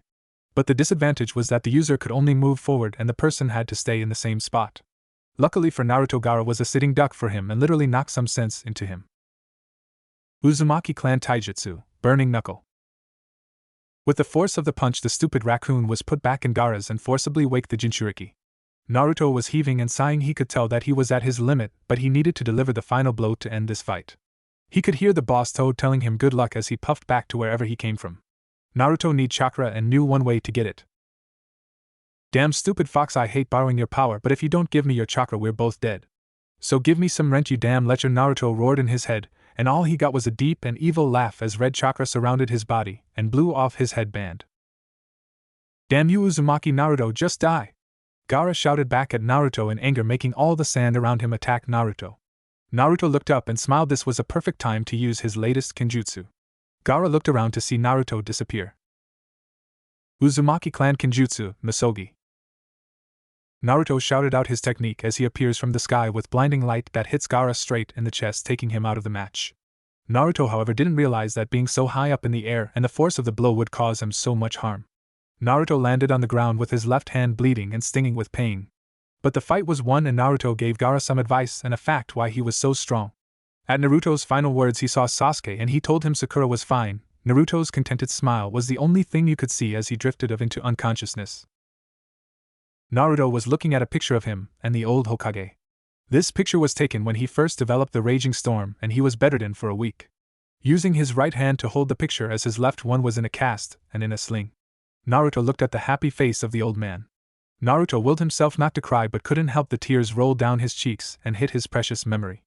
The old man was the first person to ever recognize his strength, and now he was dead. He couldn't believe the strongest shinobi of the leaf was dead. Sarutobi Hokage was the person who made Naruto who he was. With that little help he was able to start his shinobi training. His gold card was the key, the locked gate that gave him so many opportunities. He had told himself that he would pay back the old man and make him retire so he could live out his golden years properly like he deserved. Now he wouldn't be able to see the kind smile or great tip that would make Naruto's day. Naruto looked down and put the picture away, his headband currently hanging from his neck as he wore an all-black outfit for the funeral of people who gave their lives for the battle. Naruto stood up and left his apartment and slowly walked down the streets. His two teammates who had made it out safely but had bruises from their fights quickly joined him. Naruto and Ko arrived at the memorial service to see a crowd of shinobi gather around to mourn for their leader. The greatest leader this village had ever seen. He had been with the village as Hokage for a very long time and was considered the best leader this village had ever produced. Naruto sighed from his position and looked up to the mountain to see a crack on the face of the third. Naruto looked to his right to see a crying Konohamaru weeping for his grandfather. Under all that thought, exterior and verbal abuse of the third, he could tell that Konohamaru loved his grandfather a lot and would greatly miss like everyone else. The service had started and shinobis had started to give a white flower to the memorial of Sarutobi Hokage. Naruto thought back to all his happy memories and smiled at himself. As the rain cleared and the people went back home, Naruto told himself not to beat himself up with the death of the old man. Sandaime would have wanted him to be happy that he protected the village, and he was shaping up to be a great man. Naruto ran up to his teammates and started to chat with them about anything in general. Team 6 had arrived at a restaurant that was open to everyone, but usually shinobis ate here. The restaurant owner Makiheim came up to Team 6 and asked their orders. "So guys, what will it be, or are you guys not hungry?" Maki asked to her favorite team. Well, eat the usual, Maki, but get Naruto something he can eat with one hand," Genma said while taking his senbon needle out and placing it on the table. With that, Maki went over to go and cook some of her specialty dishes. "So Naruto, any word on how to fix your left arm?" I said while drinking some water. Naruto's hand was completely broken and the muscles would burn out. This time it was the fox's chakra that made it worse. Because his attack uses concentrated amounts of chakra, it corroded his arm, leaving it completely useless. "Yeah, they said they could fix it, but I would have to go into surgery, and they could botch the surgery, making my arm even worse than it is now," Naruto said, sighing to himself. Usually the fox would have healed it, but for some reason he wasn't healing it, maybe because his chakra still lingers there. Don't worry Naruto, I am pretty sure that your arm will be good as new. Raiden replied back with an enthusiastic grin. Naruto however noticed that Raiden and Mai wouldn't look at each other, and that something must have happened between them. Naruto looked at Mai, who was looking at her watch, and she screamed out loud in terror. Oh, I am sorry guys, you will have to have my food. I completely forgot I have a date with Kiba-kun in like 2 hours and I need to get dressed. Sorry. And Naruto was shocked at Mai's declaration of her having a date. Naruto then looked at Raiden, who had a look of pure hurt. Genma and Naruto looked at each other, and knew that Raiden was hurting really badly. Hey Raiden buddy, I am really sorry man, Naruto started to say but was cut off by Raiden's ridiculous fake laughter. What are you talking about? I'm fine, besides our food is here, let's dig in, Raiden said while changing the conversation. Naruto and Genma sighed at Raiden's hard act. Naruto just wished that they didn't destroy each other's friendship because of their complicated love life. It had been 3 weeks since the Sound and Sand invasion, and Konoha had just received word that Sand had surrendered because they were double-crossed by Orochimaru. Naruto detested that name. He wanted him to pay for what he did to Konoha, his home. Yo kid, it's true, all you eat is ramen, a voice said while popping in to greet him. Naruto looked shocked that the perverted hermit was here, and with him was Tenten-chan. What are you doing with that lecherous pervert? Naruto asked while finishing his ramen. Well Naruto-kun, you see Jiraiya-sama has told me that me and you are going on a very high-class mission to retrieve Tsunade-sama so she can heal Lee, and you Tenten said before Jiraiya could respond to Naruto's obvious disrespect. Naruto knew who Tsunade was because it was in one of his books. Oh, even though you're ungrateful brat, I am going to teach you a really great jutsu so packed, Jiraiya started to say but didn't finish because as soon as he said that he would be teaching Naruto a jutsu, all that could be seen is a Naruto-shaped dust cloud. I swear that boy loves jutsu more than anything else, Jiraiya sighed out loud while walking to the gate. 30 minutes later, Naruto, Tenten and Jiraiya were at the village gates ready to leave. Not known to either of the two genins, one of the real reasons for leaving was that Tsunade would become the new Hokage. Jiraiya however didn't know of the battle that was going on between Konoha Jounins and two missing nins. You don't know the real reason of why we are here and who we are, Itachi said with a smirk while looking at 4 Konoha Jounins, which consisted of Guy, Asuma, Kurenai and beaten Kakashi after experiencing Tsukomi. They might not know what you're after, but I do, Akatsuki Genma said, appearing behind Itachi and Kisame. Itachi and Kisame looked behind themselves to see a Saban needle-sucking shinobi with a lazy smile. I know your true purpose, which is the Kyuubi inside Naruto, isn't it? Genma asked them. Kisame was ready to kill this annoying leaf shinobi before he could say any more but was cut off by Itachi. Kisame, we should leave, we don't want to draw any attention to ourselves. We have already created a ruckus, besides Naruto-kun isn't here, Itachi told Kisame, who only nodded with annoyance, and they both took off. All the Jounins looked at Kakashi, who started to sink in the water. Guy said they should all go over to Kakashi's apartment so that Genma could explain how he knew what they were after. Genma agreed to tell what he knew because it was Jiraiya-sama who told him what Akatsuki were during Naruto's training. Naruto was walking with Jiraiya and Tenten looking quite down. Only moments ago 2 weird guys show up saying that they were going to take him away so that they could take away Kyuubi for their own evil purposes. However, Sasuke, who came seeking revenge for his family by killing his brother, interrupted them. Naruto knew of Uchiha massacre but never knew that Sasuke wanted revenge so badly. It made him feel sorry for the guy. It's because of Itachi that Sasuke has such messed up life. He now knew why was such a hard ass. But that still didn't stop him from still hating him for stealing other people's hard-earned work. Luckily, Jiraiya had saved them from certain peril by using one of his toad jutsus. Naruto couldn't help but wonder why Jiraiya hadn't told him earlier. But now it was more the reason to get his arm healed as quickly as possible. So Ero-sennin, what jutsu you going to teach me? Is it some really super cool ninja ass-kicking technique? Naruto said with vigor while jumping up and down.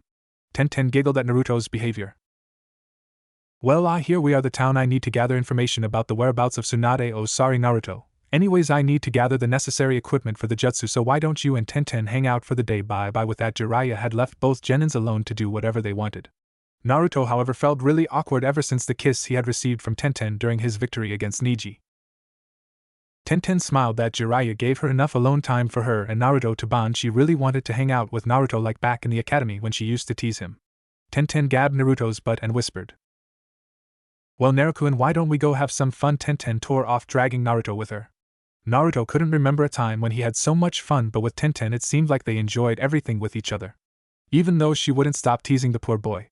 Naruto felt very happy. They had so much fun playing the games, having food, and just enjoying each other's company. Tenten was currently snuggling a huge teddy bear that Naruto won for her in the bullseye competition. Naruto looked at the brown-haired minx and smiled at her contented face. She looks really happy and Naruto just found it nice and weird. Tenten-chan, I don't want to be rude, but why do you hang out with me? I mean, back in the academy everyone hated me and I remember people telling you not to hang out with me. So why did you still hang out with me? Naruto asked with genuine curiosity. Tenten was startled at the question and was thankful that the bear covered her face. Well, Naruto-kun, you're really a great guy, and back in the academy all guys thought that girls were weird and the girls all did the same thing, which was chase Niji, Tenten started to say. But you were not like the others and you never looked at me or held anything back, and for that, Naruto-kun, you are one of my precious people. Tenten finished with a full-blown blush and started run ahead. Naruto looked back at Tenten's retreating back and couldn't stop the blush spreading from his neck to his face. Naruto was walking along a path with his left hand still in the sling. It was really strange that his arm was still fractured. There was no way his arm should be this bad even if the drop was that long. The stupid fox wasn't even answering back, which made him even angrier. In Naruto's right hand he was trying to pop the water balloon, but to no avail. Naruto was getting very worried now. When he started training he completely forgot that all his jutsu needed both hands, either to help him do the jutsu or to perform a hand seals. So right now Naruto really needed that woman's help. But he didn't know much about her other than the fact she was the first granddaughter, and she was on the pervert's team. So when he asked both Erosenin and Tenten, they both looked shocked that a person like me wouldn't know who she was. But Jiraiya didn't get to explain who she was because Tenten dove into an explanation about her heroine, the great Tsunade. Naruto smiled when Tenten's eyes lit up when she explained who the great Tsunade was. Naruto and Ko kept looking for the elusive Sannin, and Naruto progressed far with the water ball exercise by already popping it in his right hand. But it had taken him 2 weeks to actually do it, and whenever he did it, it became quite a strain on him.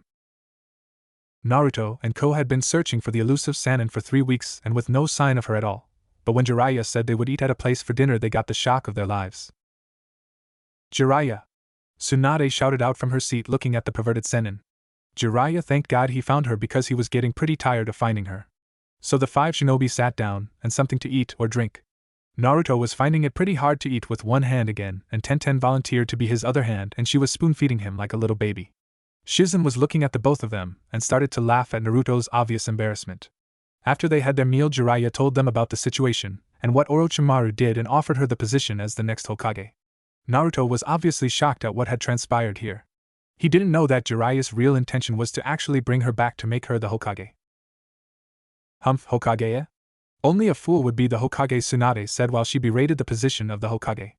Naruto though felt anger course his body as she started to verbally abuse the Hokages.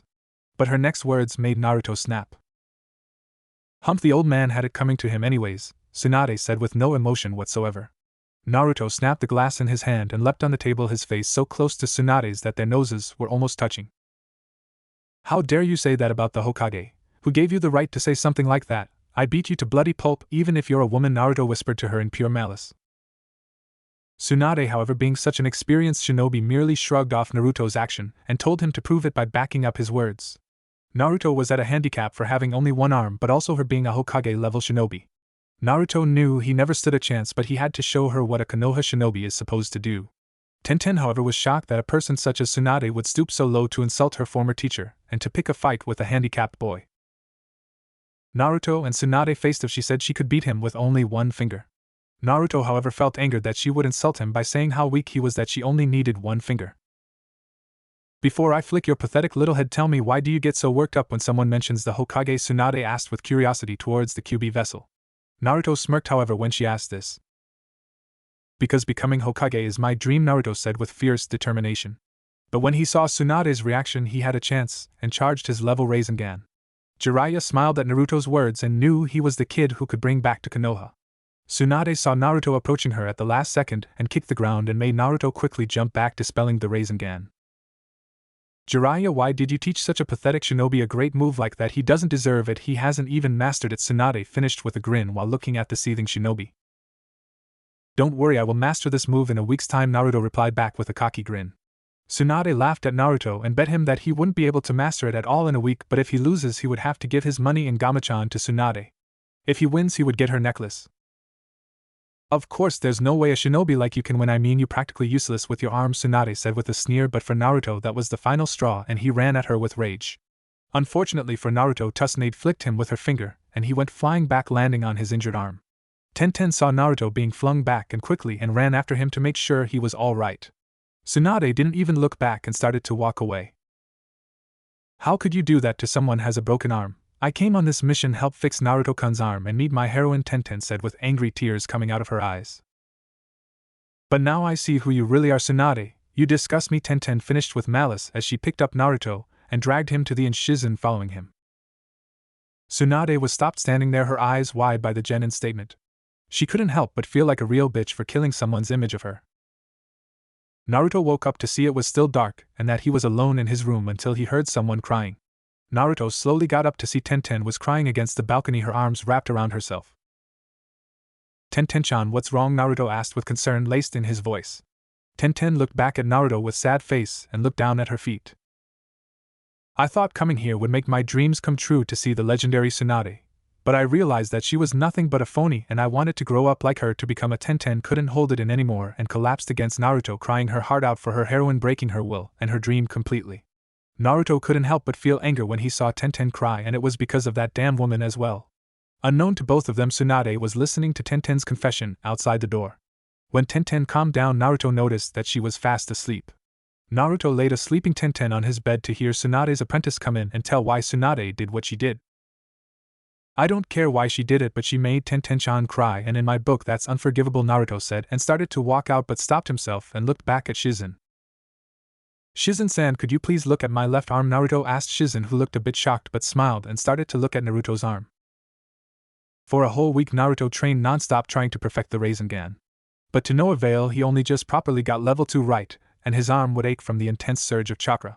Naruto was lucky he could do it so quickly because of being able to manipulate wind chakra so easily and knowing quite a lot of wind-based jutsus.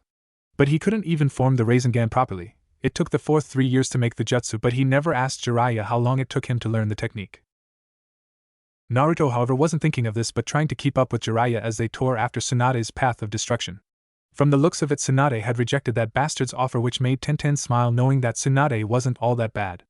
When they arrived, they could see Tsunade trying to stop her, shaking from looking at a guy with glasses, blood pour from his hand.